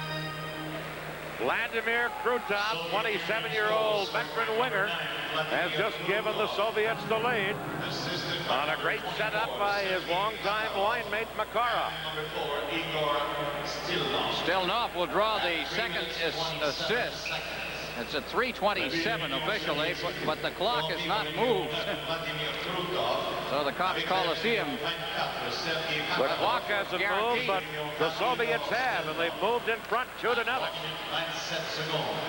Here's Bekov trying to carry in. Now back comes Sutter. Flipped it ahead for Gretzky. Gusarov, number 3, going back to pick it up. Gusarov. Checked by Howardchuk. Now it's flipped across. And the Soviets, Kamensky, number 13. Leaving for Gusarov. Fires it around on the boards. Brent Sutter into center. Here's Gretzky taking a swipe at it, but it was wide. And Stelnov carries back to Bekov. Homotov, number 15, picks it up and has to circle back. Homotov into center ice to Bekov. Over to Kamensky, but it's offside at Team Canada's blue line. This is the Labatt Canada Cup on CTV.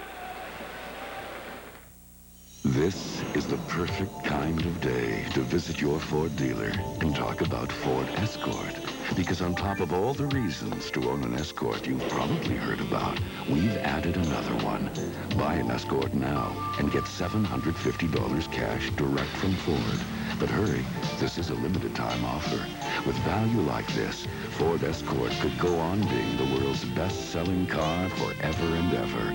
At Ford, quality is job one. 44 seconds left in the second period. In Canada Cup play, Canada has lost to the Soviet Union just once, but it was that famous 1981 championship game in which the Soviets beat Canada 8-1. The game most memorable, I think, was the time that Krutov ate Guy Lafleur alive on a power play, scored an unassisted shorthanded goal that just completely finished Canada. Made the score 5-1 at that point. Here's Canada on the attack, trying to center it. Tocchet, or Claude Lemieux it is, and he gets knocked down, got a shot off anyway. And the fans boo that here in Hamilton. Claude Lemieux always looks like he's never going to get up. He went down, stayed there. He pays a fair price, and then at the same time, many believe he also puts on quite a show out there of paying a big price. He'll live, I think. They have a few more teeth loosened, but here's Messier with Anderson and Gardner for Canada. Face off deep in the Soviet Union into the ring. Nemchinov on the face-off against Messier.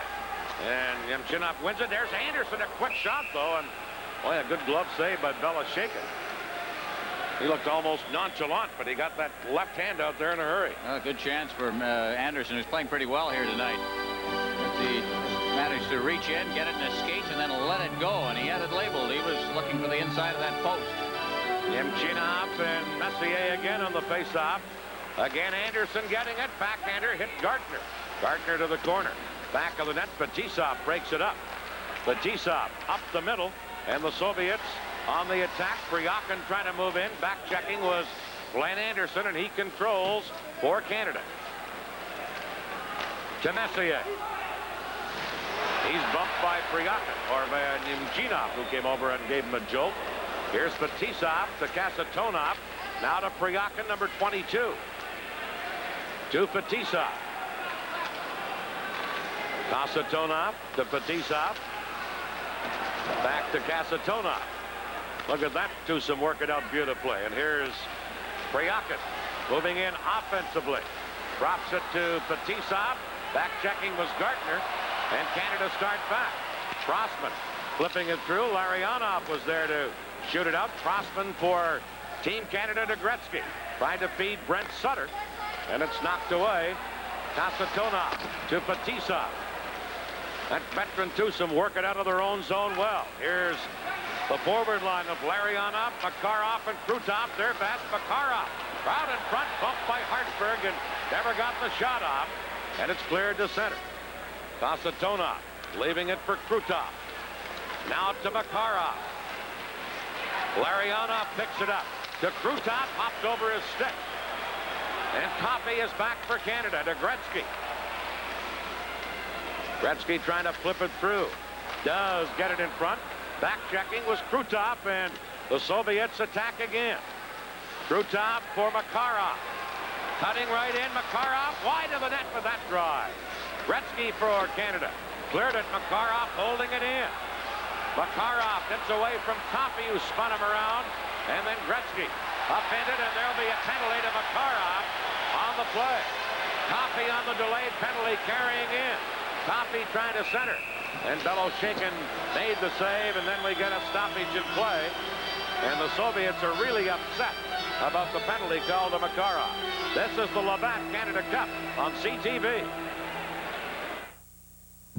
Running has changed dramatically over the last 10 years, mainly because of what you put on your feet. Now, what science and technology have done for the running shoe, Mega does for the hockey skate. Mega, the first skate bioengineered to work with the foot, providing greater flexibility and faster power transfer. Mega, proven and preferred by hockey superstar Raymond Bourque. Catch up with hockey's breakaway innovation, Mega, at your nearest Micron Mega dealer. Makarov goes off for tripping at the 9:32 mark of the period. Get a chance to take a look at it. He's number 24 behind number 99. Reaches out, just touches Gretzky well enough to haul him down. Makarov didn't think he deserved a penalty, but you can see the fabric pull. And then down at the other end, Gilmore moving in just after the penalty on the delayed whistle. Up against the boards, and a little bit of a reap there from Larionov put him in the net. Well, let's see what Canada can do on the power play. Makarov tripping, 6:45 the time, and it comes at an opportune time for Canada because the Soviets were really out-skating Team Canada at this point. One thing is very noticeable. This is the best I have seen Fetisov play in about 3 years. He is having a very, very good game out there. Kasatonov playing his usual steady-type hockey, in that front line, including Larionov, who's got a bad back, but certainly Makarov and Krutov were really buzzing around that last shift. Messier with Lemieux and Gretzky up front. Coffey and Bourque, the point men. Gretzky over to Bourque. Back to Coffey. Return to Bourque. To Paul Coffey. Into Gretzky. Shooting. Belosheikin kicks it up. Held in by Coffey. To Gretzky. Gretzky to Coffey. Coffey fakes from the point. Feeds Gretzky. Across to Lemieux. Shot it wide. Gretzky again. To Lemieux. He banned on it. Bourque has it at the point. Into Messier. Soviets clear it. Bork held it into Coffey. Coffey loses. Bekov breaks away. Bork gets back. Bekov leaving it for Homatov. And Bork came over and played the man. It's kicked ahead from Messier to Lemieux to Gretzky. Bellow shaken away out of the net. And he goes right to the corner to grab that one. And Gretzky is thinking of the NHL when he says that should be a penalty, but not here in international rules. Well, he's done it twice in this game, and clearly this would be a penalty in the National Hockey League. Perfectly legal. Bellow shaken, rather nomadic. Gretzky. The thing to do would be in the NHL, of course, to clear it. Well, if they can just simply stop the play. But power play's looking pretty good right here, but they're going to have to get some shots on the net. 1:06 left in the penalty. We've had problems with the time clock here, so we have to wait for the PA announcer to give us the time left. And that's what the referee is doing now with the Team Canada bench and Mike Keenan. 1:06 left in the penalty. Noah, there's the referee. He's pretty well put his whistle away. He's let an awful lot of stuff go in this game. Now Gretzky and Fetisov, the respective captains, gather around Noah. I don't know what all that's about. Fetisov gets some equipment problems, some tape or something on his stick. Ready for the face-off. As you look at the Soviets' captain, the veteran Fetisov. On the face-off, Semyonov against Messier. Messier gets the draw to Mario Lemieux to Raymond Bork. Back to Lemieux. Now Bork missed it and has to chase back. Bork of the Boston Bruins. Ed Manning to Messier. Into Mario Lemieux, cuts in, shoots, got it wide. Gretzky in to get it. To Messier. Back to Gretzky. Gretzky fell. Soviets come up with it, and Semyonov carries out of there. Semyonov with Svetlov with him to Svetlov. He scores! Svetlov on a low booming shot. A short-handed goal, and it's 3-1 for the Soviets. Well, that's a bit of a shocker as they came out just on a seemingly ordinary 2-on-2. Worked a bit of a crossover here in the drop pass. And I think that, well, he let a great low shot go, but still, it's a stoppable kind of a shot. And it looked to me as if Fuhr may have blown the angle a little bit. I thought it was just a rocket that Svetlov let go. That was the difference. Well, that, and the fact it was a low shot as well, but it just seemed to me that Fuhr had got out a little, lost sight of his crease a little bit. A short-handed goal, and the Soviets lead 3-1. Larry Murphy back to get it for Canada. Now to Doug Crossman. Crossman into center ice to Brian Propp. Propp shooting it in. And the Soviets take over. And Gusarov is there to clear it into center ice. Howardchuk back to get it. Now Makarov is back on. Soviets back at full strength. And they scored a short-handed goal in the bargain. Himalev beating one on the left side to Nemchinov. He moves in, but made one move too many, and Howardchuk stolen from him. Number 10, Dale Howardchuk, trying to clear it in. Carries in himself, centered. Oh, and Gartner shot it just wide. Great setup by Howardchuk, and Gartner just missed. Back come the Soviets. Himalev leaving it for Makarov. Back to Himalev. Crossman trying to tie him up. Now Makarov with Murphy on his back. Centered Larionov a drive. And that's high and wide. And Canada's Brian Propp drops it to Crossman. And Crossman dumps it in. Sutter racing in with Fedotov. He got a piece of Fedotov, but Fedotov cleared to Makarov. Gilmore couldn't hold it in, and Canada has to go back. Coffey at his own line. Over to Hartsburg. Back to Paul Coffey. Coffey moving in, but Gilmore was in ahead of the play. Offside at the Soviet blue line. This is the Labatt Canada Cup on CTV. The Saskatoon Hilltops are now 4-0 after an impressive win over the defending Canadian junior football champions, the Regina Rams. This Saturday at 7:30, the Edmonton Huskies will be at Gordie Howe Bowl to play the Hilltops. Saturday is also Young Hilltop Night, with over 56 prizes being given away. Free tickets will be available at all elementary schools, with students admitted free with parents. The Hilltops thank their many sponsors and remind you to be at Gordie Howe Bowl September 12th, 7:30 for Young Hilltop Night. Tickets at the gate.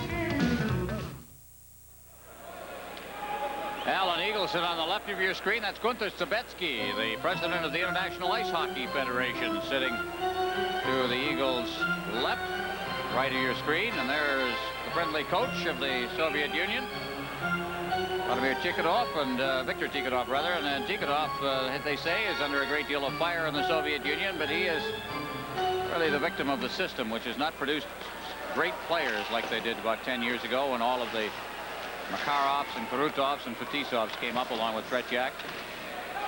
Soviets leading 3-1. That last scoring play, Svetlov, the short-handed goal. Fetisov and Semyonov, the assists. 8:15 the time. Canada behind 3-1. There's Bork losing to Makarov. Makarov leaves it for Larionov, but it came out of the zone, and they have to drop it back to Pervukin. Out to Krutov. Over to Larionov, number 11. To Krutov. To Makarov. He gets spun around by Bork. Krutov sliding it in. Crossman there for Canada to Gretzky.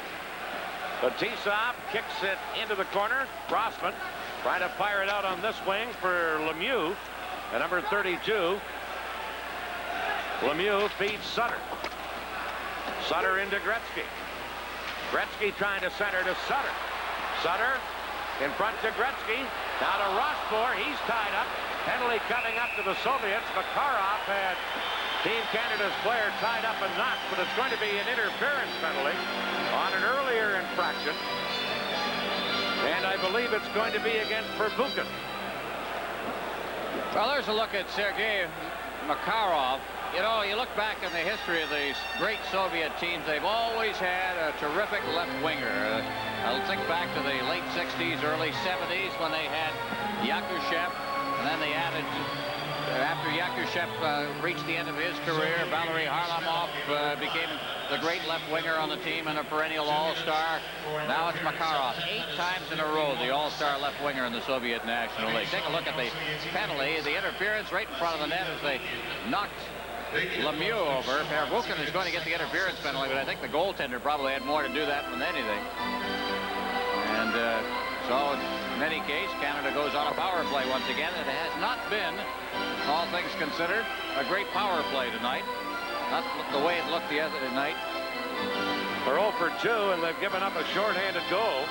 10:51, the time of that penalty to Pervukin. Messier, Lemieux, and Gretzky up front. Bork and Copy the point men. 3-1, the Soviets leading. Here's Copy over to Bork. Into Mario Lemieux. Trying to drop it back, and Copy will have to retreat. To Bork. Bekhoff into Voracek. Stole it. Now Messier breaks out. To Mario Lemieux. Big Mario into Gretzky. Gretzky in front. Messier to Gretzky to Bork to score! Raymond Bork!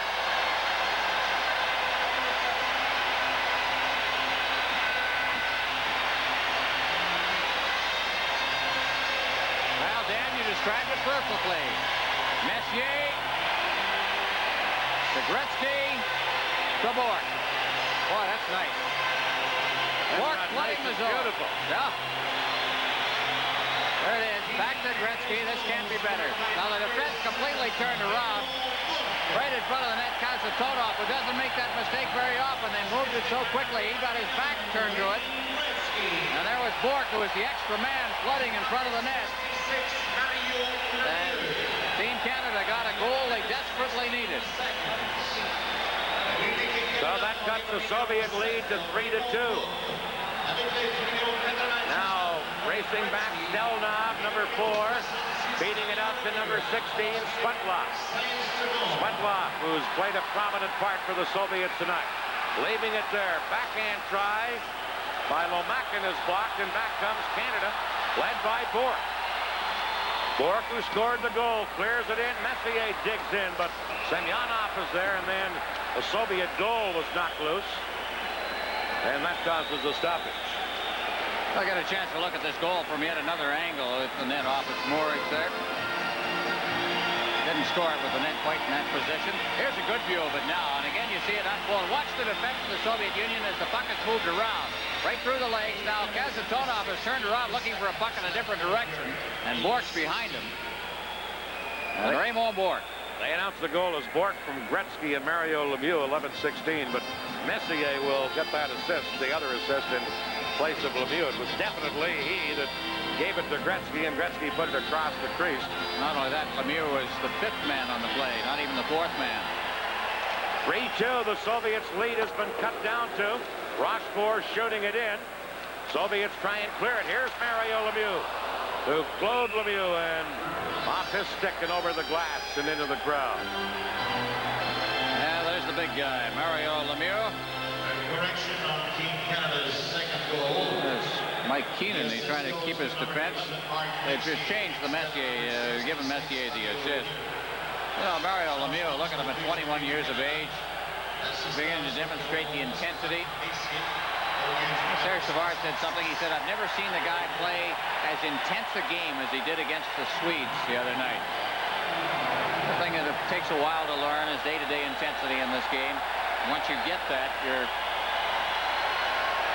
stay in the league a long time. Here the Soviets breaking out. Kryakin trying to get through, does. Big save, Pure!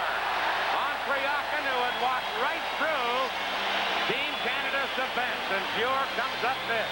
This is the Labatt Canada Cup on CTV. Some people will buy any old gasoline. Others expect more.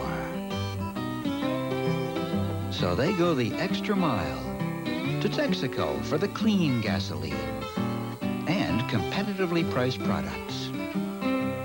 As well, we give you special bonuses year-round that stretch your dollar even further. Expect more from Texaco.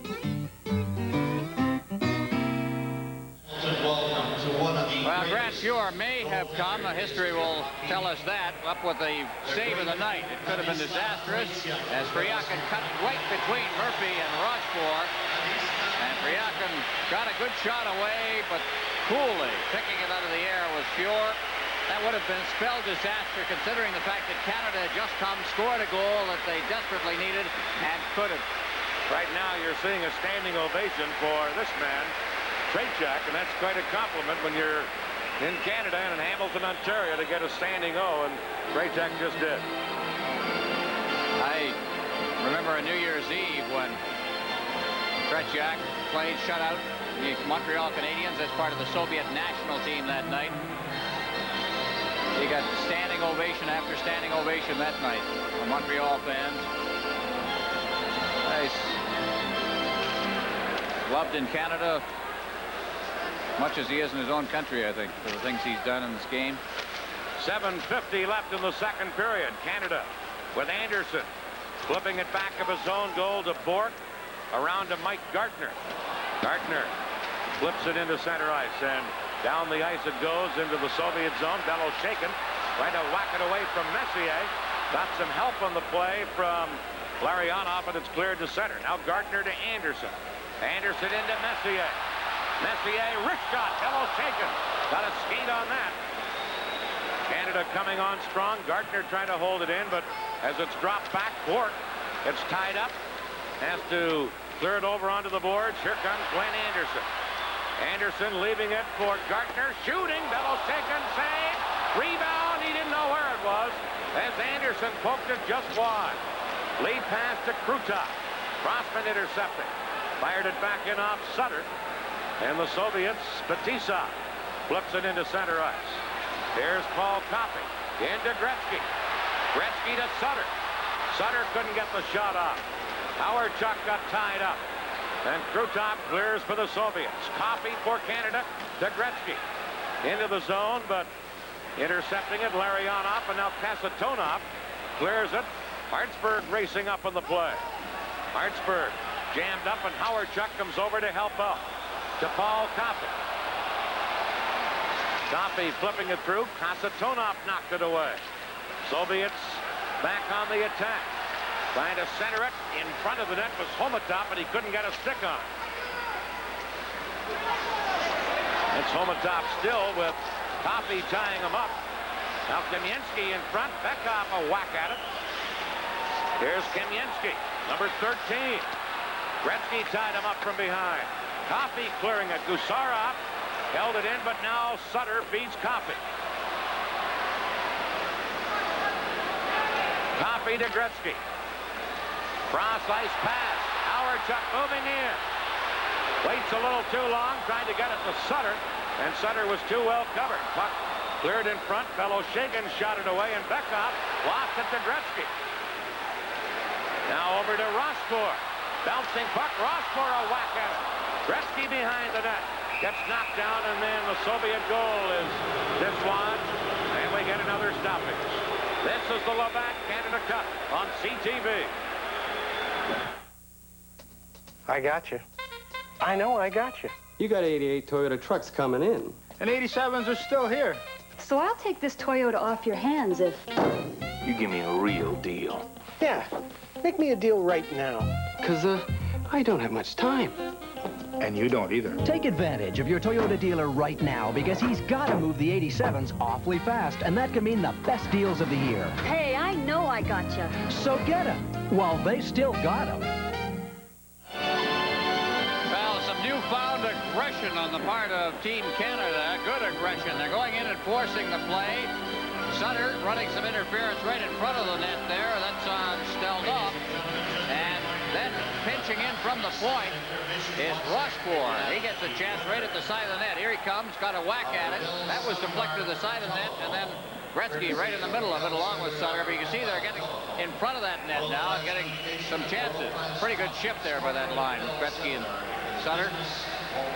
Now it's Mario Lemieux with Propp on one wing, Claude Lemieux on the other, and breaking away the Soviets with Lomakin. Lomakin, number 23, gets tied up, and number 32, Claude Lemieux, dropping it back to Propp, now to Rochefort.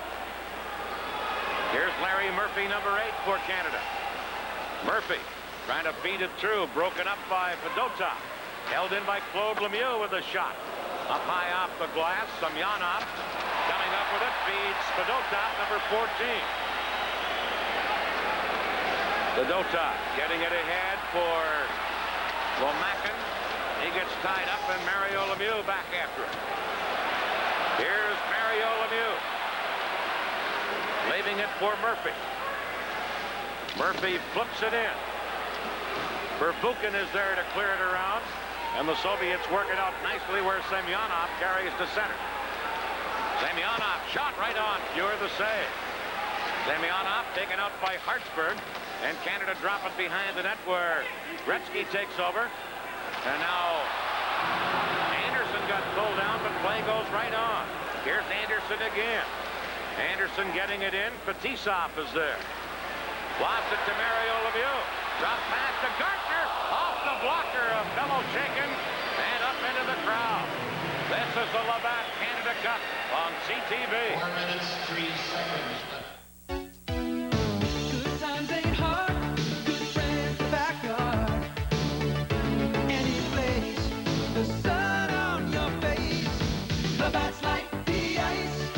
Tastes smooth and light. Right out of the ice. Goes down so nice. Labatt's like the ice. Tastes smooth and light. Right out of the ice. Goes down so nice. Labatt's like the ice. Well, we mentioned that Claude Lemieux pays a bit of a price when he plays this game. He also gives a price. You play him, there's a little shot. They're holding onto his stick a little bit. Omalov, and off to the bench, and I'll take a little rest. As I say, he pays a dear price to pay the game, but he makes the other people pay as well. He never, ever fails to finish a check. One of the reasons why he's on this team. 4:03 left in the second period. Doug Gilmour winning a face-off, but the Soviets control it and clear it to center. Gartner knocks it down. He fires it back in. Fetisov there to pick it up. Gilmore almost stole it. And now it's carried out by the Soviets. Here's Pervukin. Pervukin. Pryakin now in the corner, can't center it, and Koppe has it. Here's Pryakin again. And Koppe comes back for Canada to Gartner. Gartner battling on the boards with Pervukin. Now centered, nobody there, and Canada take over. Here's Anderson. Ahead to Gilmore. Gilmore takes the pass, but it's called back on a two-line offside, and the face-off will come into just inside Team Canada's blue line. Well, you want to look at long shots making Team Canada. There's one, despite his 100 points last year. Doug Gilmore from Kingston, Ontario, played his junior hockey in Cornwall. The teammate of Dale Howard-Chuck for 1 year there. That Cornwall team won a Memorial Cup. He's become an excellent player. And you see a lot of him. Night in, night out, he had an outstanding year last season. Great competitor. Here's Crossman for Canada. Flips it ahead to Claude Lemieux. He charges in. Bello shaken out to clear it. Bourque holding it in. Shoots. Saved by Bello shaken with that blocker again. Now Messier in the corner. Mark Messier. Held in by Propp. Claude Lemieux tried for the deflection, but was too well checked by Gusarov. Now Claude Lemieux battling Gusarov. Stelnov back of the net. Tries to clear it, and Makarov can't get it out of there. Makarov tries again. This time carries up. Makarov tied up by Messier, leaving it for Larionov. And Bourque is there defensively. He gives it to Doug Crossman.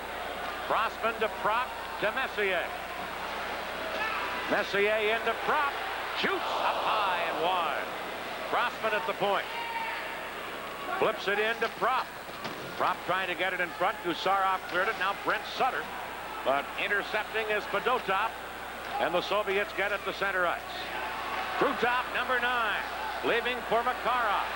Moving in. You're a pad save on that as Makarov shot it right at him. Howard-Chuck trying to clear it. Here's Pervukin. To Larionov. Dropping it back, and Fedotov at the point misplayed it. Has to hustle back. Now Howard-Chuck picking it up into Brent Sutter. Sutter to Crossman. He missed it. And it's poked out of there by Krutov. And Canada has to go back. Koppe firing it into center ice. Sutter to Crossman.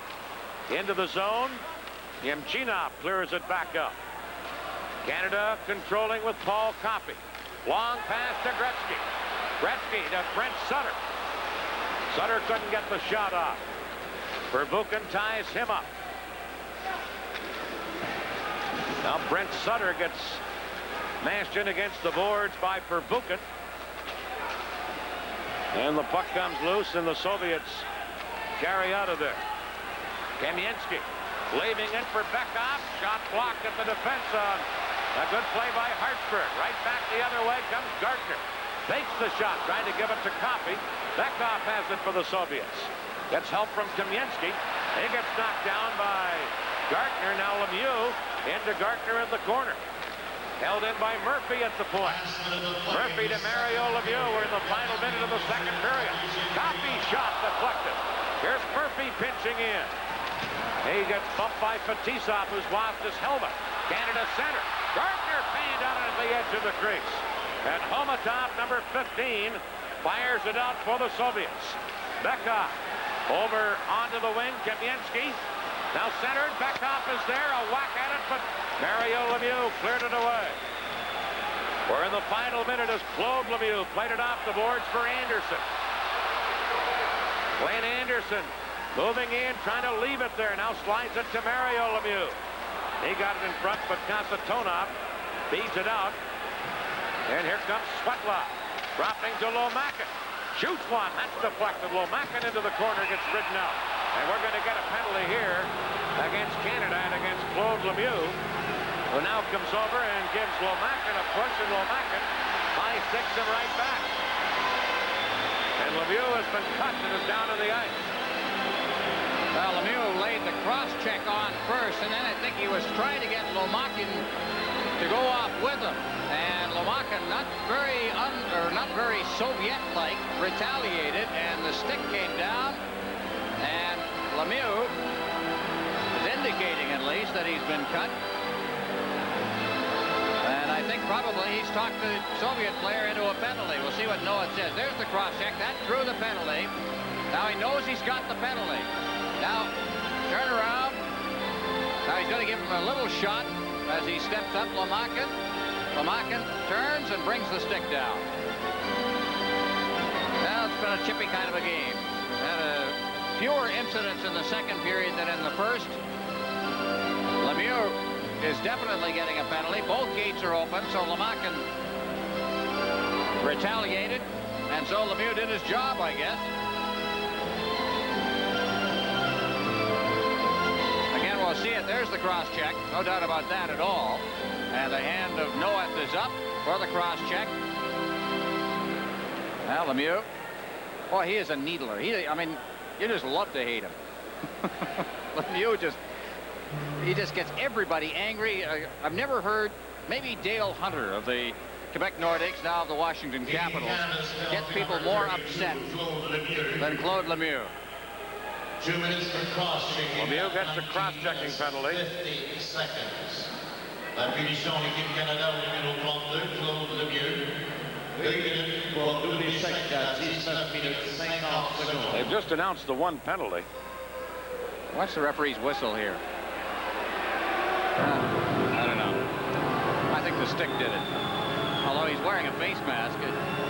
Watch the whistle. Watch the left hand of the referee. And we're watching the referee or the linesman there. Kevin Collins, the linesman. Collins, all right. Well, in any case. Anyway, the stick came down, and he's wearing a face mask. I don't know how he could have been cut with the stick coming down that way. Now they're announcing the penalty to Lomakin. A high sticking penalty. So Lemieux did what he set out to do. He brought a guy out with him. All comes with 10 seconds left here in the second period, by the way. Now, Tikhonov is going to be a little upset at Lomakin, who's a young player for this team. He's the one, by the way, Lomakin, who, if we ever get a shot of him, has got a 10-stitch cut across his face. That was from a slash across the base, a deliberate act by Gary Suter of Team USA, the Calgary Flames defenseman, who just really nailed him and drew a 5-minute major on the play. Not going to get a shot of him here because he's already gone to the locker room. There it is. Matter of fact, both have. Canada in this period, by the way, have outshot the Soviets 13-8. But they're trailing 3-2. See big Kazatonov there, and that's, of course, Fetisov at the bench. Boy, that guy seemed to lose his verve for the game. He was in a serious car accident in the off-season that killed his brother. He survived. He just didn't seem to be the same player for a couple of years. Boy, he's playing a great game tonight. Each team will be a man short. 10 seconds left in the second period. 3-2, the Soviets leading. Semyonov against Messier on a face-off at Team Canada's blue line.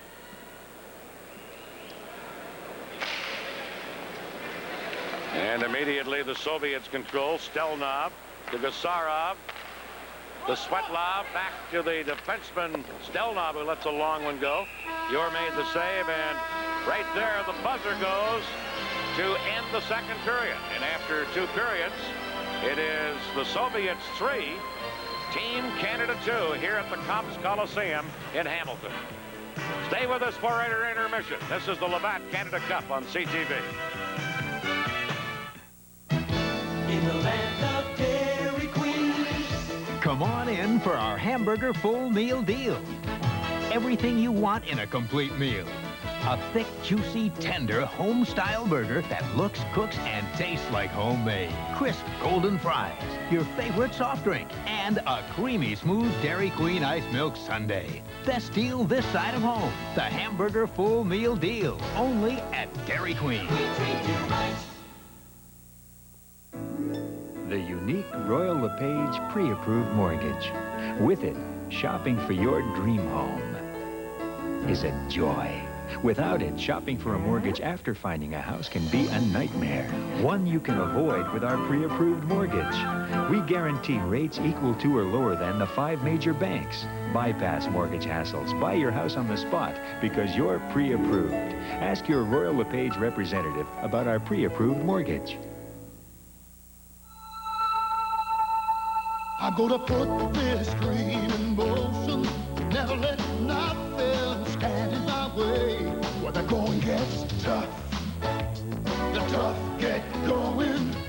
Tough in every size. Dodge, backed by the 7/115 warranty. That's the Dodge family of Ram Tough trucks. When the going gets tough, the tough get going. When the going gets tough, the tough get going. Tough. Still raining. 40 days! I need a good floor varnish. Better yet, Valspar Superthane for floors and furniture. If it's your best, I haven't much time. Superthane is beautiful. Big floor? 15,000 square cubic. Hey, big house. Big house. A lot of traffic? Traffic? We're talking animals. Do the job right with clear, durable Valspar Superthane for beautiful floors. And beautiful furniture.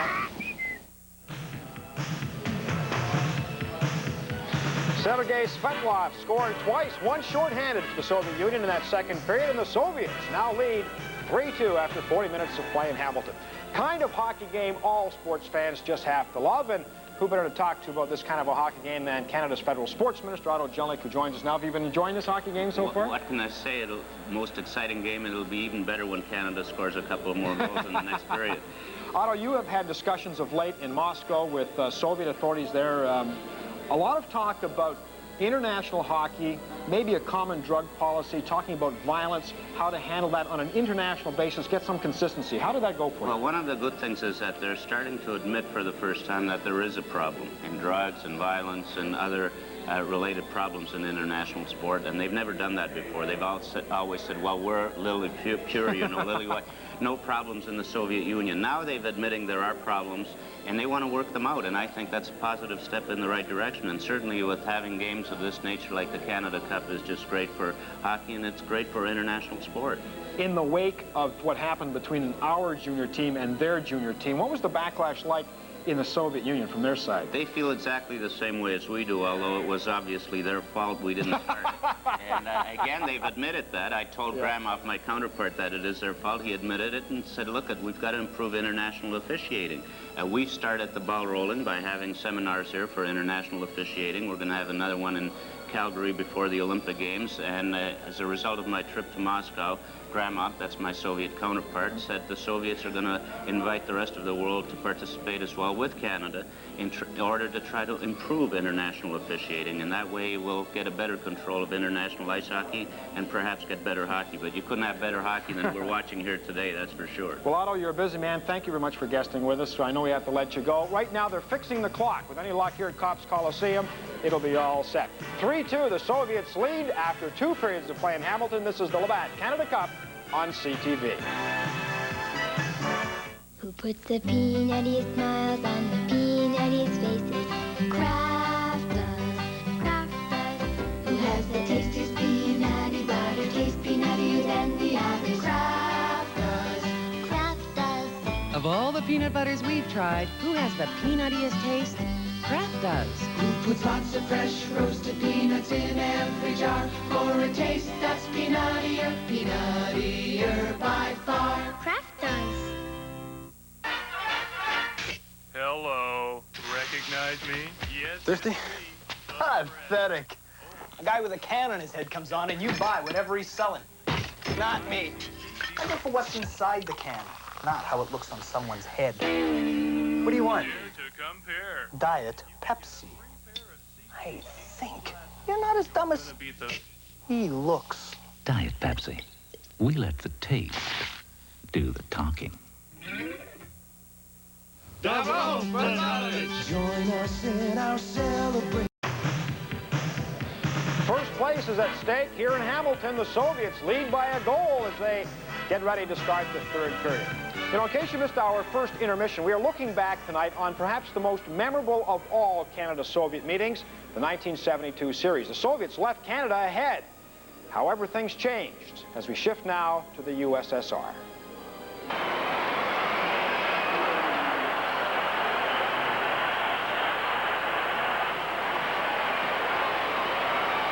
Well, let's hope that's not the story of our trip to Moscow. After that awkward start, Canada played with its back to the wall through to the 8th game. Series tied, but we pick it up with the Soviets leading 2-1. Who couldn't get past center ice. Another try by Park. They're closing in. Rattel to Park. Right in. He scores! Park from Rattel. And Canada tied it up. Park from Rattel for Canada. This is a beautiful two-way play by Jean Rattel and Brad Park. And you can tell that they're teammates because they knew exactly what they were doing. Rattel slips the puck through to Park, and Park buries it in the far corner of the net. A great goal for Team Canada by Brad Park. The puck is now from the face-off into the Soviet zone. Vasiliev cleared in front of his own net. It's grabbed off by Henderson momentarily. Yakushev comes away on the right wing, closes in with his shot wide. It bounced in front of the net. Shadron scores! Shadron got that loose puck. And that put the Soviets one up there when Dryden was unable to clear the puck. And it was shot right back at him. What we see coming off the back screen, Dryden doesn't see the puck come back. It comes back right to the middle, and Shadron drills it home. Rattel got the draw. Gilbert stands there. Still backing up, takes the shot, and right in front of the score! Bill White deflected it into the net.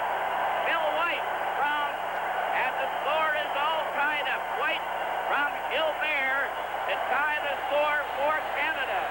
You won't see a more beautiful scoring play in hockey than this play by Bill White, set up perfectly by Rod Gilbert. Canada and the Soviets are tied 3-3. Canada carrying the play at this stage. Either roll right in front of the net. They score! Yakushev was right in front of the net. And there's that deadly shot again from close hand to give the Soviet a 4-3 lead. Yakushev has to be the Soviets' most dangerous player. He's parked right at the top of the goal crease. He's not trying to get his mercy. Yakushev goes back to the blue line, trying to draw his man away. Yakushev still has it on that far side. Passes back on the boards. There's that tic-tac-toe passing play. Vasiliev is going to take a shot. There'll be another penalty on the play. They simply score. Shadron deflected it into the net. Shadron deflected that one into the net. Vasiliev, number 6, has tried to get his mercy, and all the time Shadron is walking right in towards the post and takes the tip in and buries the shot for a very, very important goal in this game. Cornwallis to Peter Mahovlich, coming down the right wing, keeps on going into the corner, is bumped back to the net, centered in front. Here's Esposito getting his head. Scores! Esposito from Esposito scores for Canada. 2:20. Peter Mahovlich does a lot of work in the corner here. He sets it up. Now Esposito has to bang it once and then again, and he gets Red Jack right off guard. Park is trying to come out on the left side. A long pass to Phil Esposito going in. He shoots. Oh, right in front of the net. Esposito bagged that. Here's another shot by Cornwallis. He scores! Canada has tied it up. The Canadian team grabbing each other there as the loose puck went around the net. Phil Esposito, once he digs for it now and he keeps fighting. He gets it out. It's shot. And Cornwallis puts the backhander into the goal. Here we are. Here's my... Look, There's Peter. He's already over hitting. Look at Bergie. The Canadian team I was by then down near. They were beating me up pretty well, and I was down on the ground. And then Peter, look, he jumped right over the boards, hit one with his stick. I can remember my mother saying, "I knew you were all right when I saw you tucking in your shirt." When that rumpus started, or whatever it was, nobody knows. But Canada tied that score at 12:56. And it appeared to be Cornwallis who got the goal. Cornwallis has it out that wing. Here's a shot. Henderson made a wild stab for it, fell. Here's another shot. Right by the score. Henderson has scored for Canada. Henderson right in front of the net. And the fans of the team are going wild. And I shouldn't have been on the ice. I mean, that's the incredible thing about it, is when, I've never done it before, and I've never done it since, call the player off the ice, you know, before it was his turn to come off. I mean, they were out there, and there was no need for him to come off, but I yelled at Peter Mahovlich, and I really felt that I could score a goal. Right, and played it back to the goal. 2 seconds. The game is over, and Canada have won the series. They defeated the Soviets 6-5. And a thrilling, hard-fought tussle here. And to show the quality of the Canadian team, they were able to win 3 out of 4 on Moscow ice, which shows the caliber of their power play that came back. Canadian teams redeemed themselves from a very slow start in Canada. When they weren't in shape, they kept getting better and better and better, and they fought like tigers tonight to come right through and defeat the Soviets 6-5 and win the series. For those of you who may have seen the odd highlight from time to time in recent years, you may notice how great the pictures look. A special enhancement process has been used to improve the quality, and a full 1-hour cassette on the 72 series is now available. We'll have highlights in a moment, but first we're going to take a feature look at the Special Olympics, competitions featuring special athletes.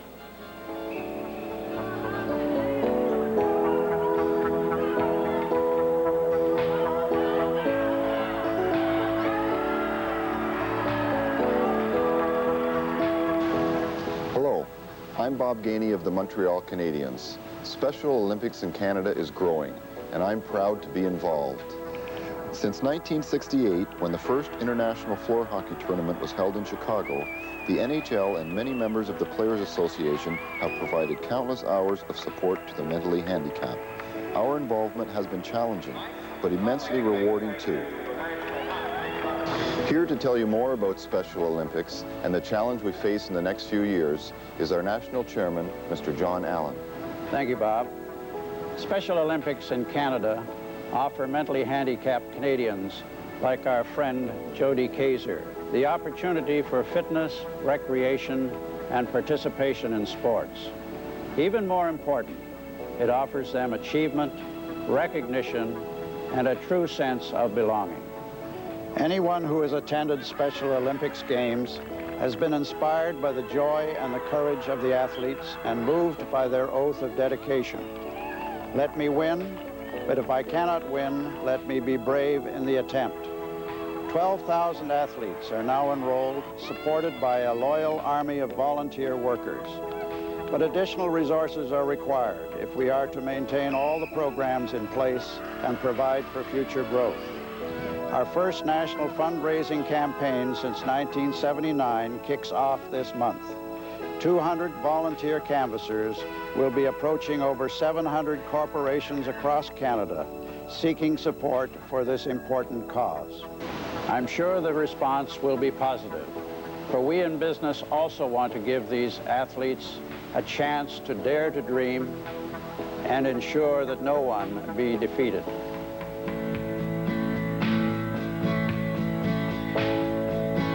Trying together, helping each other. Hope is the strength that helps us carry on. Future is brighter, friendship is tighter.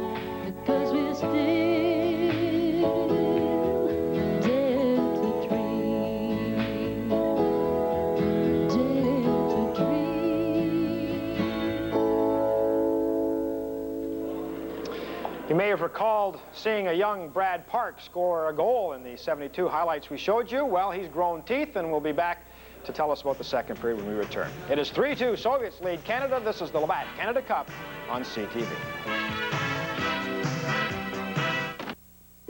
Until now, you've known Rolaids as an effective antacid for upset stomach relief. But did you know that new Rolaids now contains CALCIUM,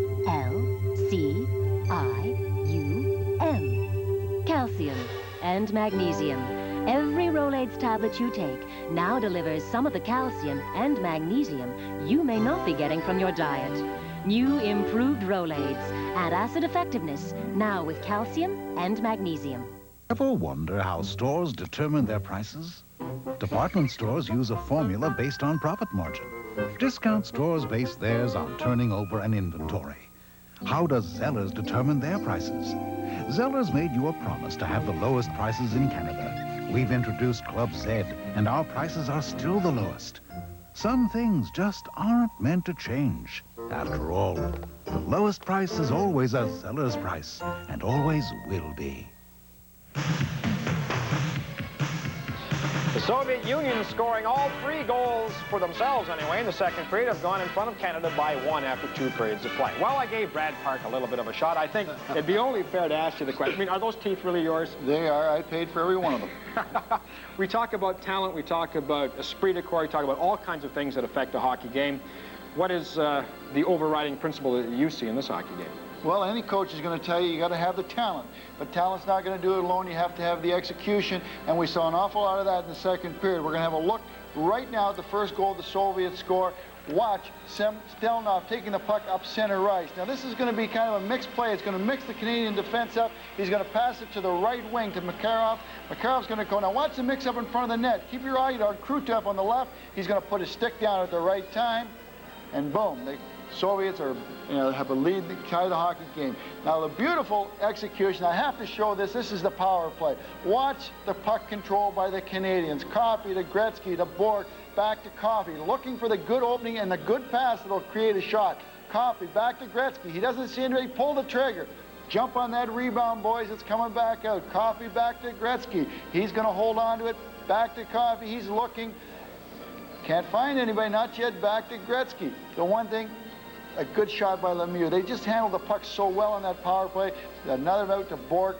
That is what I call great puck control, great movement. But what happened was they got caught for a short-handed goal. Keep your eye on the late man. We're going to look at Semenov moving off now, up through center ice. Out of the bottom right-hand corner of your screen comes Svetlov. He's got the Canadian defense backed in, and he just blows this puck by Grant Fuhr. I mean, anytime somebody shoots from the top of the circle, it's tough. This is a beautiful, beautiful goal.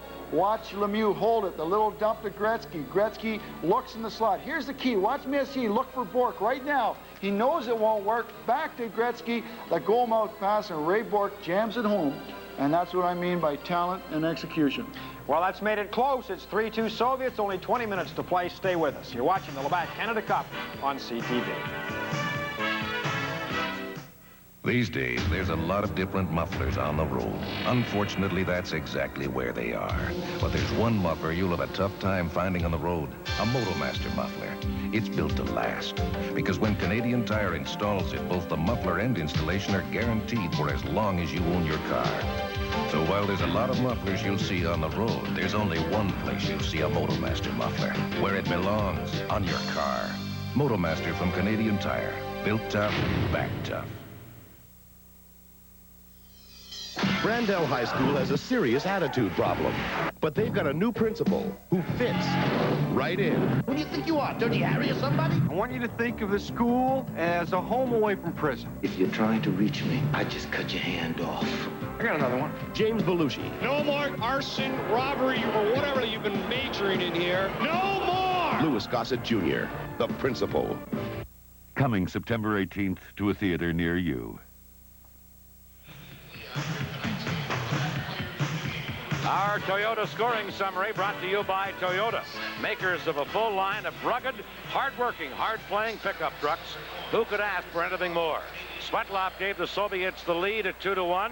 Krutov, Svetlov, and then finally Bork for Canada. And that's the way we go into the third period with the Soviets leading here 3-2. They had a 3-1 lead at one time. Third period underway. The clock is working. And we're watching each team play a man short because of the late penalties to Lemieux and Lomakin. Fedotov, number 14 for the Soviets. Now it's dropped back into the Soviet zone, and Svetlov, who's had a couple of goals for the Soviets tonight, to Perbukin. Now to Semyonov. Moving in to Svetlov. Sergei Svetlov, number 16. Tried to drop it back. Mario Lemieux broke it up, and Canada clear it to center ice. Perbukin there to pick it up. Now shot across onto the other wing. Canada's Gretzky clearing it in. This is Perbukin. Each team a man short, as we mentioned. Perbukin over to Fedotov. He's chased back in there by Mario Lemieux. Now rink wide to Perbukin. Into center ice. Bork knocking it down. Here's Bork for Canada. And a stick save by Beloshakin. Perbukin clears it. And the Soviets control back of their own net and work it to Fedotov. Long pass into center ice. Krutov picks it up for Makarov. Makarov right in. Bjork kicks that out. And then Crossman cleared it. And Bork has to cover up. Here's Raymond Bork. To Larry Murphy, number 8. Back to Glenn Anderson. Shooting. He shot it just wide. Here's Murphy again. Intercepting was Kasatonov, and here's Fetisov, number 2 for the Soviets. Messier ties him up. Krutov leaves for Kasatonov. Penalized players back onside. Drop pass to Makarov. He tried to pass, and Messier intercepts to Claude Lemieux. Bello shaking away out to clear it, and Makarov gets it into center ice. Kamensky on the fly now in left wing. Couldn't get around Norman Rochefort. Puck loose in Canada's end. Claude Lemieux. And it's pinned there as Murphy fell, and we got a stoppage. This is the Labatt Canada Cup on CTV.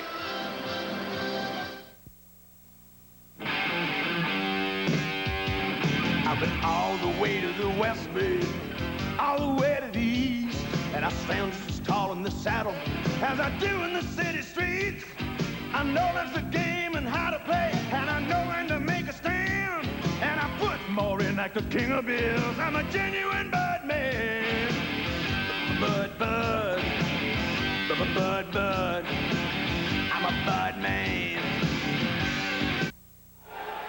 Now Victor Tikhonov on the left of your screen. He's been through this many, many times before. Mike Keenan, he hasn't been through this many, many times before. He is earning while you learn here. Doing a great job, though, putting a team together, keeping it together. Here's Canada trying to break out. Claude Lemieux dropping it back to Craig Hartsburg. Canada trailing by a goal. They dump it in. Gusarov back to clear it. Claude Lemieux fanned on it. And now Hartsburg will chase back for Team Canada. Hartsburg and Rochefort on defense. Canada trailing 3-2.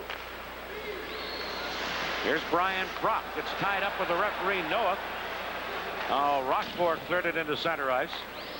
And it's cleared across to Igor Stelnov, number 4. Long shot, almost fooled Fuhr. Now Gilmore quickly clearing it out for Canada. Kasatonov to Stelnov. Back over onto the other wing. And trying to break out is Bekov, number 27. To Homotov. Back to Bekov. And Fuhr to the corner. Clears it up on the boards. Homotov knocking it down. Dropping it back.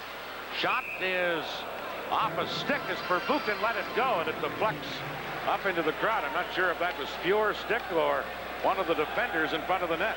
You see it either. If you look at Stelnov, the veteran of the Central Army team, who has been sort of, you know, they say, first of all, his skating's not very good. You ever talk about a Soviet skater as not being a great skater. But he's part of the Olympic gold medal team, and Sarajevo, stay-at-home type defenseman. Kind of guy you don't hear an awful lot about. He's an unsung type. Here's Fedotov trying to clear it out. And the Soviets come to center. Nemchinov, number 12. Trying to go around Coffey, who rides him up. Nemchinov getting it over onto the other side for Pryakin. Here's Sergei Pryakin. Crossman ties him up. Sutter back for Canada. Out to Howardchuk. And Dale Howardchuk feeds Paul Coffey. Now to Gretzky. Gretzky dropping it, but Pryakin was there to intercept. Pryakin, number 22. Lets a weak shot go wide. Coffey back for Canada. Tries to clear it. Howardchuk races after it. Fetisov is there. Fetisov for the Soviets. Loses to Gretzky. Gretzky shoots right on. Bellows shaken with a save. Fetisov gave it up to Gretzky, and you don't see him do that often. This is the Labatt Canada Cup on CTV.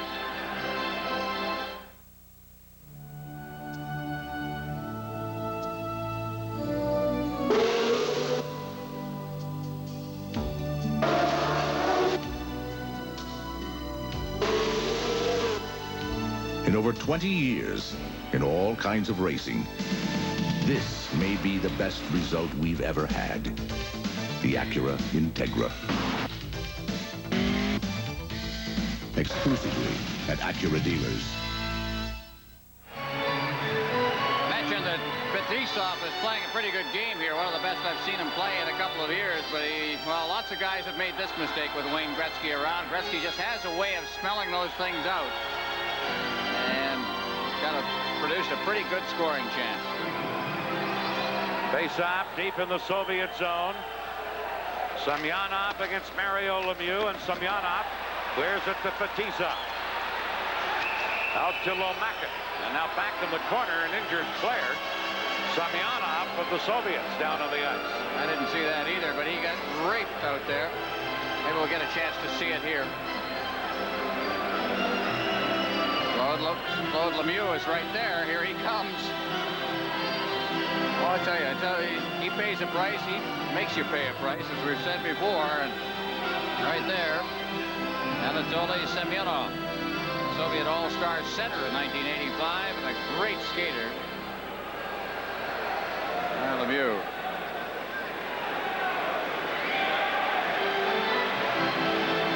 Very much involved.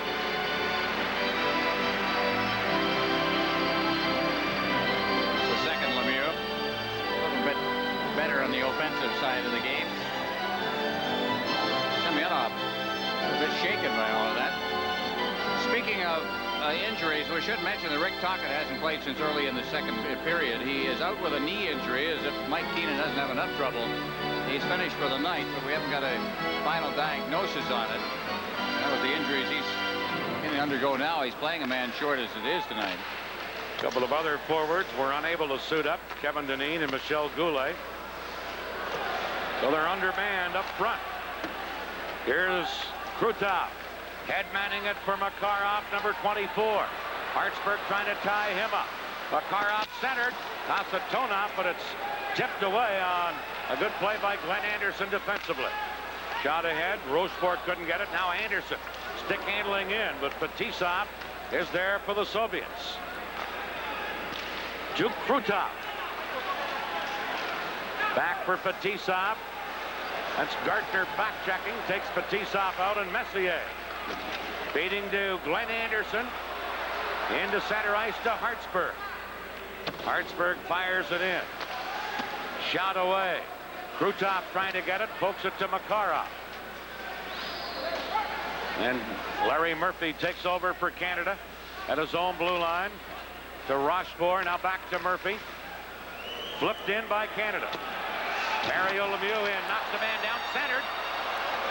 Another Soviet player down and injured. Here's Murphy centering. Gusarov cleared it. Murphy again.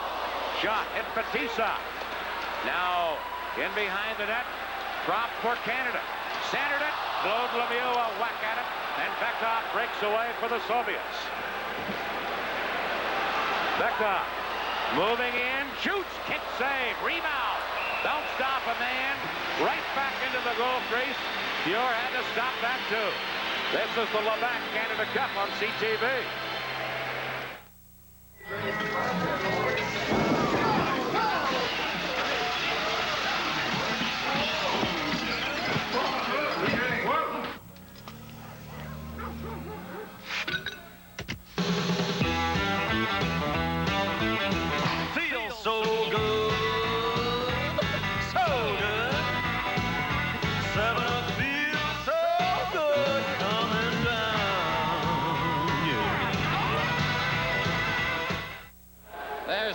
Fetisov on the bench. Close call after he lost his stick. That's Mario Lemieux who got him in up against the board. Seemed to jab him, perhaps. He took a heavy fall right there. Gets back up as he realizes that play is still going on inside the zone. And the puck's going to come back out. Watch his left foot here as he plays soccer. Kick save. Goaltender couldn't have done it better. 14:02 left in the third period. Soviets 3, Canada 2. Beckhoff against Brent Sutter in the Canada zone. And it's won by Canada. Here's Gretzky to Sutter. Homotop took him out. Sutter clearing it in. Bellows shaken. Leaves it there for Stelnov. Off the boards. Picked up by Kamensky. Trying to drop it back to Homotop. Gretzky back checking, knocked it away. Homotop to Kamensky. Number 13, Valery Kamensky. Can't get it centered, and Sutter fires it into center ice for Howardchuk. Takes over and flips it in. Going back to Stelnov, number 4. Up the middle to Beckhoff. Now Kamensky to Beckhoff. Can't get across the blue line. Kamensky fires it in. Rossbourg is there. Rossbourg up the middle, picked up by Gretzky to Gartner. Gartner leaves for Gretzky. Gretzky flipped it in front. Bellows shaken, cleared it. Gretzky put it through the crease. Rossbourg moving in to Gretzky. Out in front, chipped away by the Soviet defense. And then shot down the ice by Beckhoff. It'll be icing. No, it won't be as Fuhr touches it. And Pervukin is there to break a play up. Into center ice for Pryakin. Now Gartner for Team Canada trying to get away from Himalev. Now being whacked at by Nemchinov. Puck loose in center ice. Here's Bourque. Canada changing on the play. Bourque passes to Doug Gilmour. He took a hit but tipped it in. Now Gilmour getting the puck loose. He gets knocked down. Puck still in play back of the net. Soviets trying to shoot it. Held in a drive off the shoulder of Bellows-Shaken, or off his mask, I'm not sure which, and up into the crowd. I guess we could run a clinic on hitting and being involved just on Claude Lemieux in this game. Lemieux just in the middle of everything here tonight. Boom, that's Pervukin. Now he gets it again, takes a shot. He's not going to give up at that point as Nemchinov gets him. So, on Lemieux, off the head of goaltender Bellows-Shaken and up into the crowd. Oh, he just keeps stirring it up. And he stays out there with Mario Lemieux at center, Prop on the other wing. 12:08 to play. Claude Lemieux for the Montreal Canadiens. Here he is again, back of the net. Got it in front. But it's Fetisov breaking away. To Lomakin, number 23. He's checked and Larry Murphy intercepts. To Mario Lemieux. Over for Prop, but knocked back out. Murphy is there. And it's offside at the Soviet blue line. You mentioned the latest injury to Canada. By the way, Prop was rather doubtful for tonight's game with some kind of injury, too. We'd like to remind you that the Labatt player of the game for Canada will receive the new Canon EOS autofocus that never misses. Stop the game with the only autofocus camera quick enough to capture all the action. The Canon EOS, the official 35mm camera of the 1988 Olympic Winter Games. Gretzky, Anderson, and Howardchuk up front for Canada. They're against the Soviet line of Larionov, Krutov, and Makarov. And here's Krutov to Larionov. Crossman trying to tie him up. Now broken up at the blue line by Canada. Here's Anderson. But Fetisov stepped into him and got the worst of that as he lost his helmet. Kasatonov now trying to clear it. Comes in front, and here's Fetisov, who for the second time in the game has had his helmet knocked off. To Larionov to Fetisov. Fetisov to Kasatonov. Cutting in, backhander, he shot it just wide. Crossman, back of the net, runs into Howardchuk. Howardchuk trying to fire it out of there. And going back is Stelnov, number 4. Igor Stelnov. Dropping it for Gusarov. Now to Makarov. He's checked. Makarov again.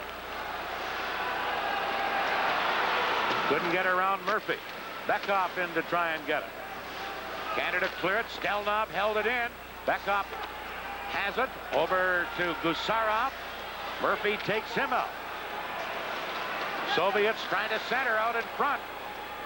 Was Kamensky, but his shot was blocked. And Canada clear it to center ice. Bekoff back to get it.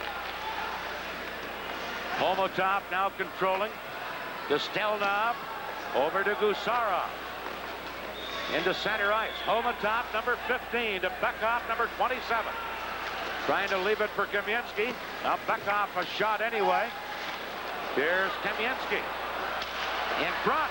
Cleared by Pure. Murphy able to clear it out of there. Soviets lead 3-2. Stelnov to Homotov. Now to Nemchinov. Shoots one off the blocker or glove of Pure, and Canada now start out of there. Here's Rochefort to Sutter. Sutter dumping it in. Sutter digs in. Taken out in the corner by Nemchinov, and the Soviets quickly clear it out of there. Hartsburg back for Canada. Here's a loose puck taken by Pervukin. Dropped back to his own line for Dodotov. Dodotov up on left wing to number 8, Himalev. And Pure stops it back of the net. Rochefort for Canada. Leaving it for Hartsburg. Quickly to Gartner. Now to Gretzky. Gretzky moving in. Drop pass back. Anderson shoots. Fellow shaking the save. Dives out to cover up the rebound. This is the Labatt Canada Cup on CTV. Ladies and gentlemen. Right, listen up. What's the 7-letter word that can happen to a horse? That a cat can do, but a snake can't. That you always want to have a little of, but you don't want to have your records. And that you can now do to every provincial bonus pouch and win anything from $5 to $50,000 instantly. Well, if you're itching for the answer and $50,000, pick up a new provincial bonus pouch and do what comes naturally.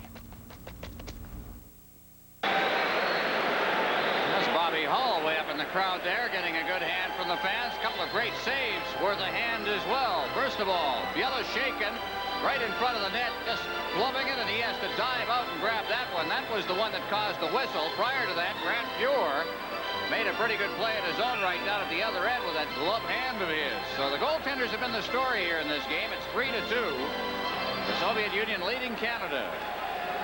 9:05 to play. A win or a tie would wrap up first place for Canada. Here's Lomakin, number 23. Soviets must win to finish first. Now centering pass to Semyonov, number 30. Trying to get it in front. Semyonov again. On the boards. Into the corner for Fetisov. Out in front, and now play is called in front of the net. Crossman got tangled up in front of the goal with the Soviet player. I think it was Tryakin. And we're going to get a penalty here. Actually, it was Lomakin. This is the Labatt Canada Cup on CTV. McDonald's introduces omelets you can hold in your hand. Come on. New Omelette McMuffins. Hold on to a great new taste. An omelet you can hold in your hand. You're kidding, a what? That's right, ham and cheese or bacon and cheese. Hang on to the great new taste. Omelette McMuffins. Really? Yeah, ham or bacon with melting processed cheese on a buttered toasted English muffin. An omelet you can hold in your hand. You got it. It's a good time for the great taste of McDonald's. New Omelette McMuffins. The fellow with the rather bemused look there is Viktor Tikhonov, the head coach of the Soviet Union. One of his players has just picked up a slashing penalty, Lomakin, right in front of the net. There's a bit of a scramble out in front there. Lomakin, number 23, involved, and obviously might know it. Look over from over in the corner, had a view there, but Mr. Tikhonov didn't have, and I didn't have. Well, I'm cheering for Canada, but that was ridiculous. Anyway, Canada on a power play. with Lomakin in the penalty box. Here's Casatona firing it off the boards and down the ice. Muir clears it up. Messier knocks it back to the net. Canada with the man advantage. Bourque giving it to Messier. Messier to Gretzky. Over on the boards, and Semyonov intercepts and flips it down the ice. That's Bourque giving it to Coffey. Canada with the power play. Coffey fires it in. Here's Coffey holding it in. Shot right on. Messier just missed the rebound, and Krutov breaks out for the Soviets. Krutov checked by Gretzky. Now Lemieux carries in, but Messier was already in ahead of the play offside. Great work in the center ice zone by Wayne Gretzky. Hooked that puck free, and Messier cruising just inside the line caused the offside. That's still a pretty good-looking power play out there with Gretzky and Lemieux and Messier and Coffey and Bourque. Gretzky doing an awful lot of work out there. Canada's 1 for 3, by the way, tonight on the power play. The Soviets have not had a power play opportunity. And considering the rather robust way that Canada has played this game, and I think that's polite, I think that it is rather strange. Wayne Gretzky and Mario Lemieux now coming off the ice, and I think we've got a timeout being called at 7:46 remaining in the period. Here's a scoring chance in front now. Right in front, there's Messier, as everybody overskates it, and Krutov turns with it. Good chance right in front of that net. Some good traffic, getting people in, of course, to cause some interference. So Team Canada has called the timeout at a critical time here during the power play with 1:02 left in the power play situation. Lomakin in the penalty box. They'd like to get a goal here. They'd need a tie or a win will clinch first place for Canada. A skate blade being worked upon down in the bench area. Maybe a new blade for Gretzky. That's the reason for the timeout. Gretzky was the one who came over to the bench first, and want him to finish this power play if you can. Well, he is for the old days, you'd have to go in the dressing room and take it off and have a new edge put on it, or get the practice skates. And once you're breaking in, go out and play on those. Even the trainers use modern science today. Oh. Still a minute 2 left in the penalty to the Soviets. Lomakin. Messier ready for a face-off with Krutov at the Soviet line. Won by Canada and controlled by Bourque. Bourque and Coffey the point men with Gretzky, Lemieux, and Messier up front. Gretzky fires it in. Beloshakin firing it up on the boards.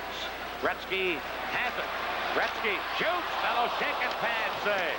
Now Lemieux and Krutov in the corner. Around to Gretzky. Gretzky to Lemieux. Band on it.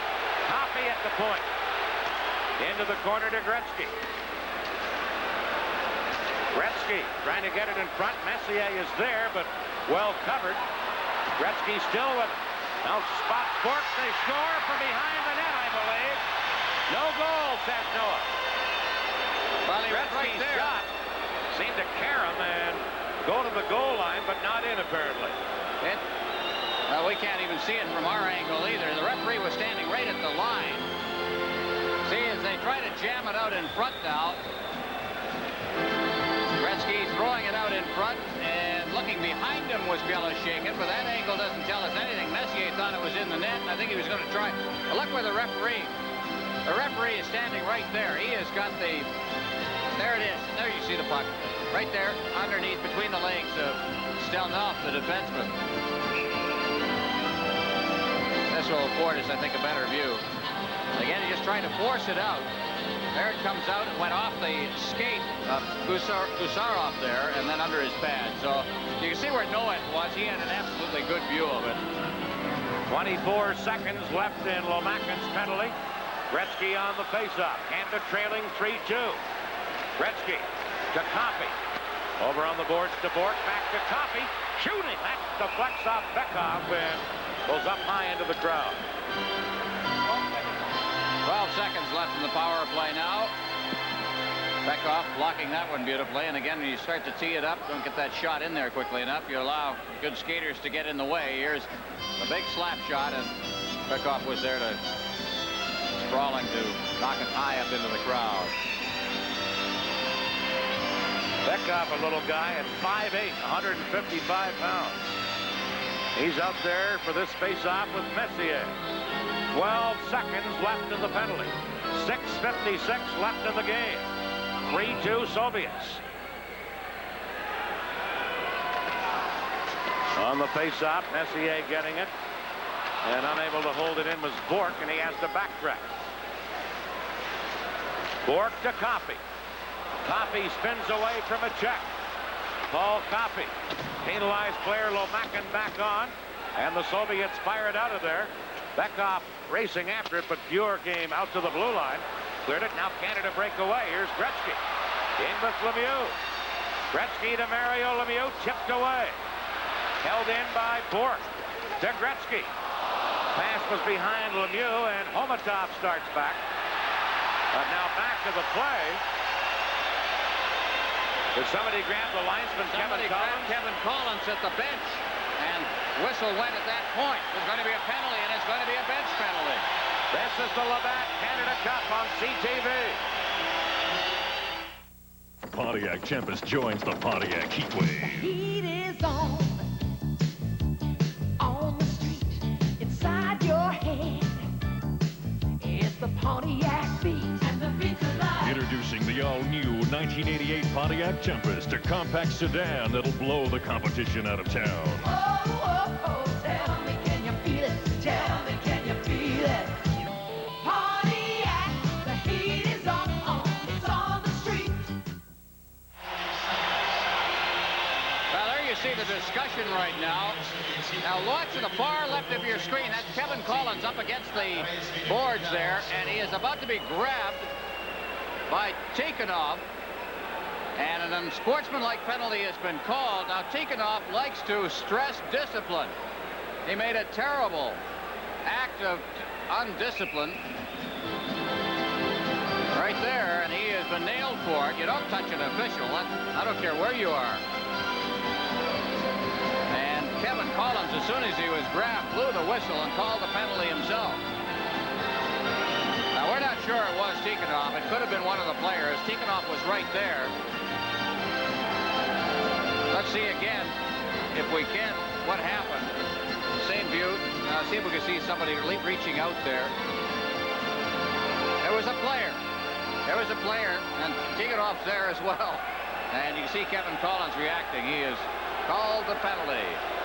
They're over there explaining it to the Soviet bench about why the penalty is. He knows very well why the penalty is.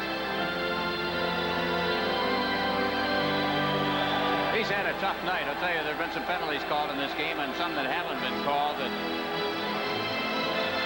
George Rossiger in the middle of that now, along with Noah.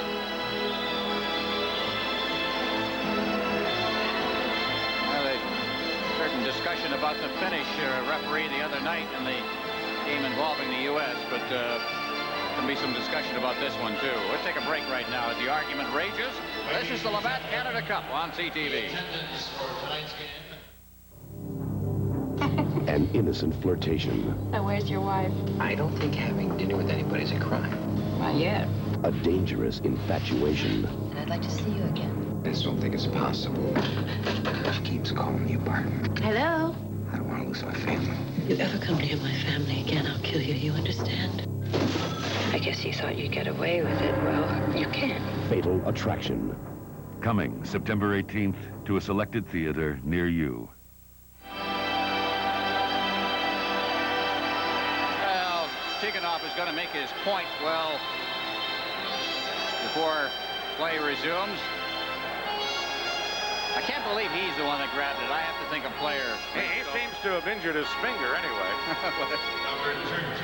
Yeah, maybe his own player to tell him to desist. Kamensky will serve the penalty, by the way, an unsportsmanlike conduct penalty. 6:20 to play in Canada with another power play right here. Canada 1 for 4 with the power play tonight. 6:20 to play. Now you see 6:17. And Canada with the man advantage, trailing 3-2. Here's Messier. Dropping it back for Bourque. Ray Bourque to Messier. Makarov intercepts. Krutov trying to break away. Coffey the only man back. Krutov to Makarov, who was open but couldn't get the pass. Makarov over to Krutov. Soviets have already scored a shorthanded goal tonight. Now it's Bourque.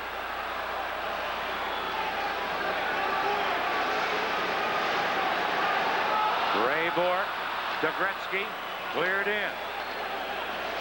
Back to get it and clearing it, Gusarov. Held in by Bourque, into Gretzky. Gretzky trying to center. And it's intercepted by Stelnov. Fired up to Krutov. A minute left in the Soviets' penalty. Krutov in across the line. Mario Lemieux knocks it away. Now Makarov to Kasatonov, who drops it to Fetisov. Fetisov for the Soviets. Skated off by Anderson, and Glenn Anderson takes over. Off the boards to Gretzky. Kasatonov and Gretzky to the corner. Kasatonov took him out. Flips it up on the boards. Coffey pinching in. But Semyonov gets it and cleared it away past Coffey.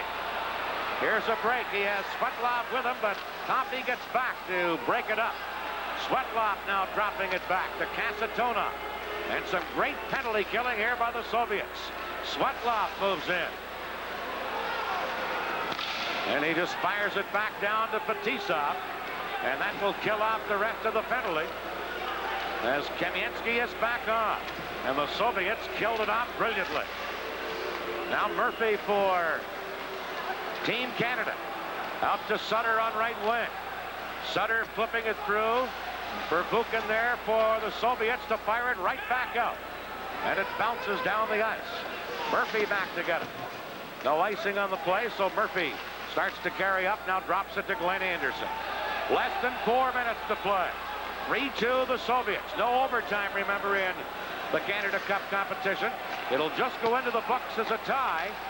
And right now, that's what Canada's hoping for. They're trailing by a goal. Here's a loose puck taken by Anderson. Cutting in.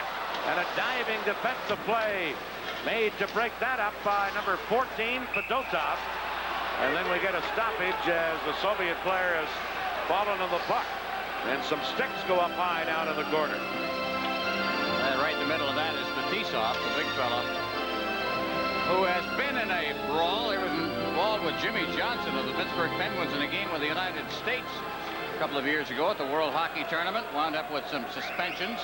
Glenn Anderson skating much better in this game as he tries to go around. And he is upended, the goaltender, and maintains his balance and stays with the play. Shots on goal, Canada 10, the Soviets 4, but the quality, this is a deceptive one because the quality of shots, I don't think in this period for Canada have been all that great. This is one of those situations where you can't say that Canada outplayed the Soviets by a 10-4 margin. And they've had a couple of back-to-back power play situations. 3:29 to play. On the face-off, Stelnov coming up with it. Out on right wing for Priakin, number 22. Bourque checks in. Bourque firing it in. Mario Lemieux digs in after it. Quads right behind him. Mario Lemieux comes up with it. Lemieux, number 66 for Canada. Long reach. Look at that stick work. Gets it in front. Claude Lemieux can't get the shot off. He was tied up. And Priakin comes back. Less than 3 minutes to play. Priakin upended by Murphy. And the puck will wind up underneath Sergei Priakin. And we'll get a stoppage. And they'll move the faceoff outside Team Canada's blue line. 2:47 left in the third period. Priakin looking up at the referee as if to say, well, what about this now? Did he not, or did he not throw haul me down? I'd have to say he did haul him down. No no penalty call. And to make matters worse, they moved the faceoff outside the blue line because Bryakin fell on top of the puck. It's a frustrating night for the Soviets, except one thing. The redeeming thing is that they lead on the scoreboard on a shorthanded goal. If the Soviets win, they finish first in the round robin and would play Czechoslovakia. Canada would finish second and meet Sweden.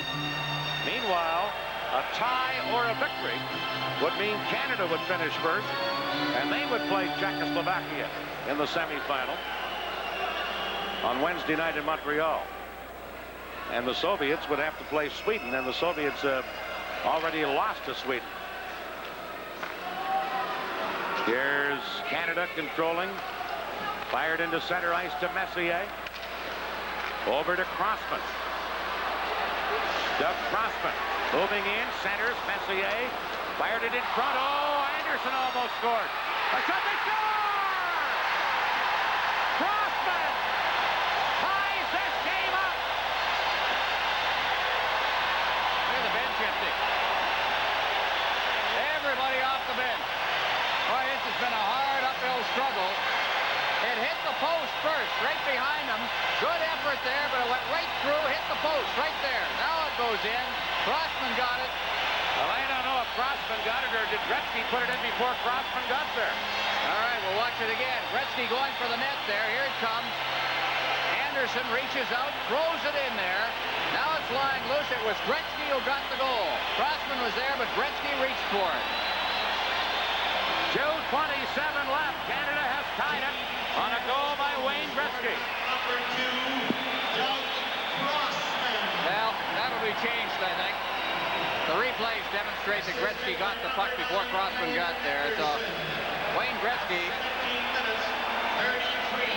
picks up his second point of this game.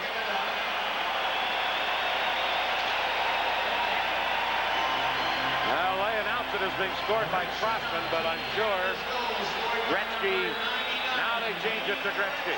Just announced it as Gretzky. So the scorers had to look at the replays.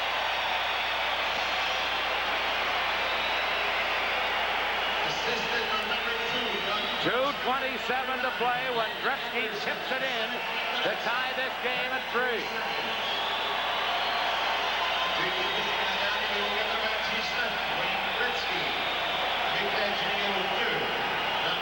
Gretzky from Crossman and Anderson at 17:33. Gretzky's second goal of this Canada Cup. So Gretzky now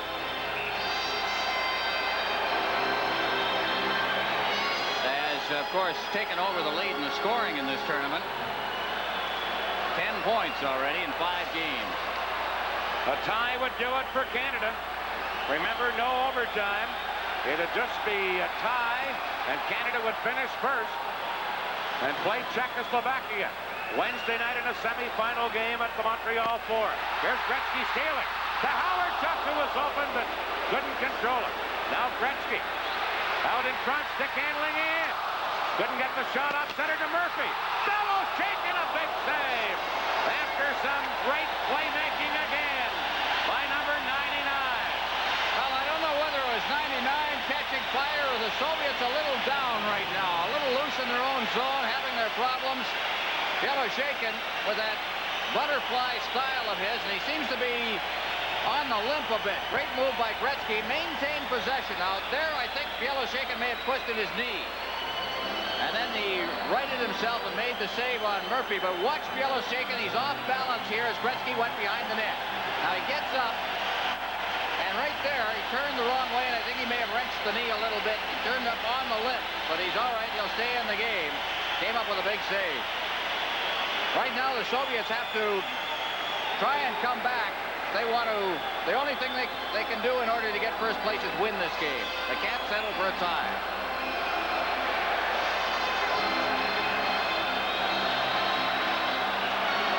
Canada led by 1 point coming in the standings, so all they would need would be a tie to wrap up first place. And it's tied now. Less than 2 minutes to play. Kamensky breaks away. Kamensky cuts in, Pure the save, Rebound, the net was knocked off. Beckhoff fired it into the net after it had been knocked loose. And play is called, and there's no goal. Well, they played the net about 15 feet askew. That would have been a goal. The shot would have missed the net completely. Good play right in front of the net there as Kaminsky moved in. But when he tried to cut around the goalpost, he was pushed in there by Crossman. And I think that may be Kaminsky. No, it's a Team Canada player. It's down. Gretzky. Well, and I don't know what happened there. Anytime you see that, you start to break into a cold sweat.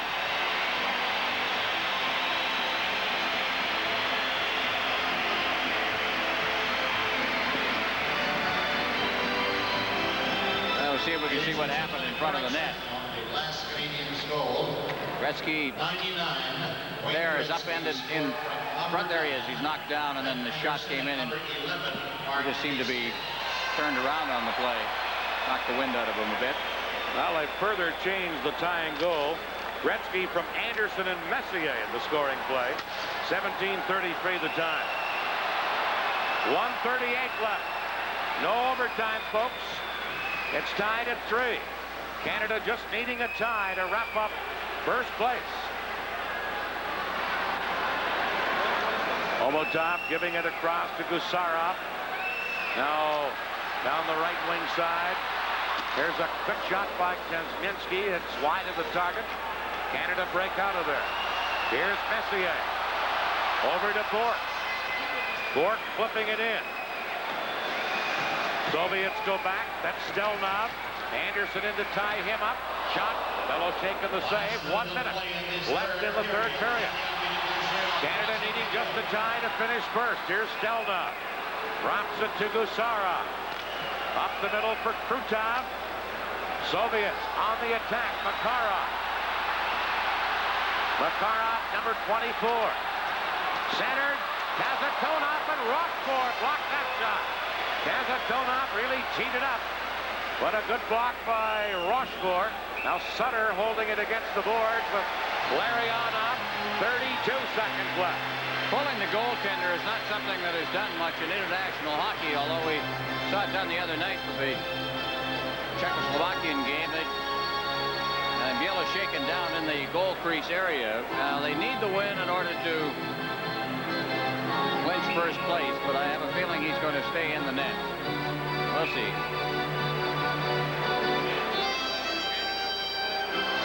If it ends this way, Canada would play Czechoslovakia Wednesday night in Montreal. The Soviets would play Sweden here in Hamilton on Tuesday in the other semifinal. Buck shot in. And Makarov drops it back. Fetisov with 20 seconds left. Fetisov can't get away from Mike Gartner. Gartner in for checking. Knocks it on the boards. Here's Kropp to Gartner. Gartner from behind the net trying to swoop it in. Bellow shaking a save. Look at Gartner. Work hard. 4 seconds left. Fetisov cleared it. This game is over. Canada and the Soviets tie 3-3. And that's the way the final game of the round-robin tournament winds up here in Hamilton. Canada will play Czechoslovakia Wednesday night in Montreal. The Soviets and Sweden will play in the other semifinal here in Hamilton on Tuesday night. Soviets did not want to play Sweden. The one thing they didn't want. They lost to them in the first game of this tournament. And they lost to them, or at least were tied by them, and lost the World Championship to them back at the World Championships in Vienna earlier this year. And there are the final standings of the preliminary round of the Canada Cup, and Canada runs through it undefeated with 2 ties, an opening tie against Czechoslovakia, and a final tie here, 3-3 tonight. Canada outshot the Soviets 16-5 in the third period. And the game ends 3-3. Let's go to the ice surface at our post-game ceremonies. Mesdames et messieurs, to present the Labatt players of the game, I would like to invite at center ice Mr. Jim Steele, District Sales Manager for Labatt's Brewery, Ontario, and Mr. Martin Inglis, District Manager for Canon Camera of Canada. The Labatt's player of the game for the Soviet Union team, who will receive a Canon EOS camera, is number 16, Sergei Svetlov.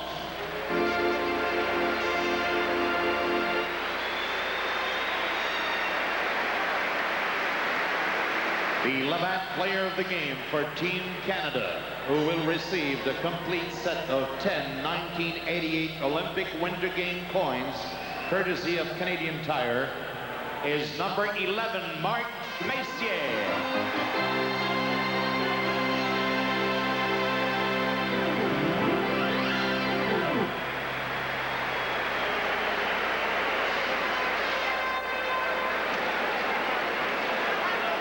Canada and Labatt, thank you for your... The final score, Canada 3, the Soviet Union 3 here in Hamilton. This is the Labatt Canada Cup on CTV. Perfect day for it. Yep.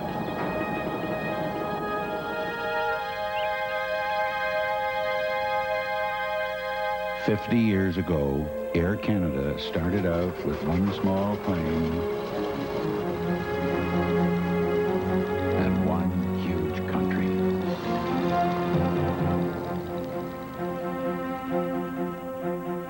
The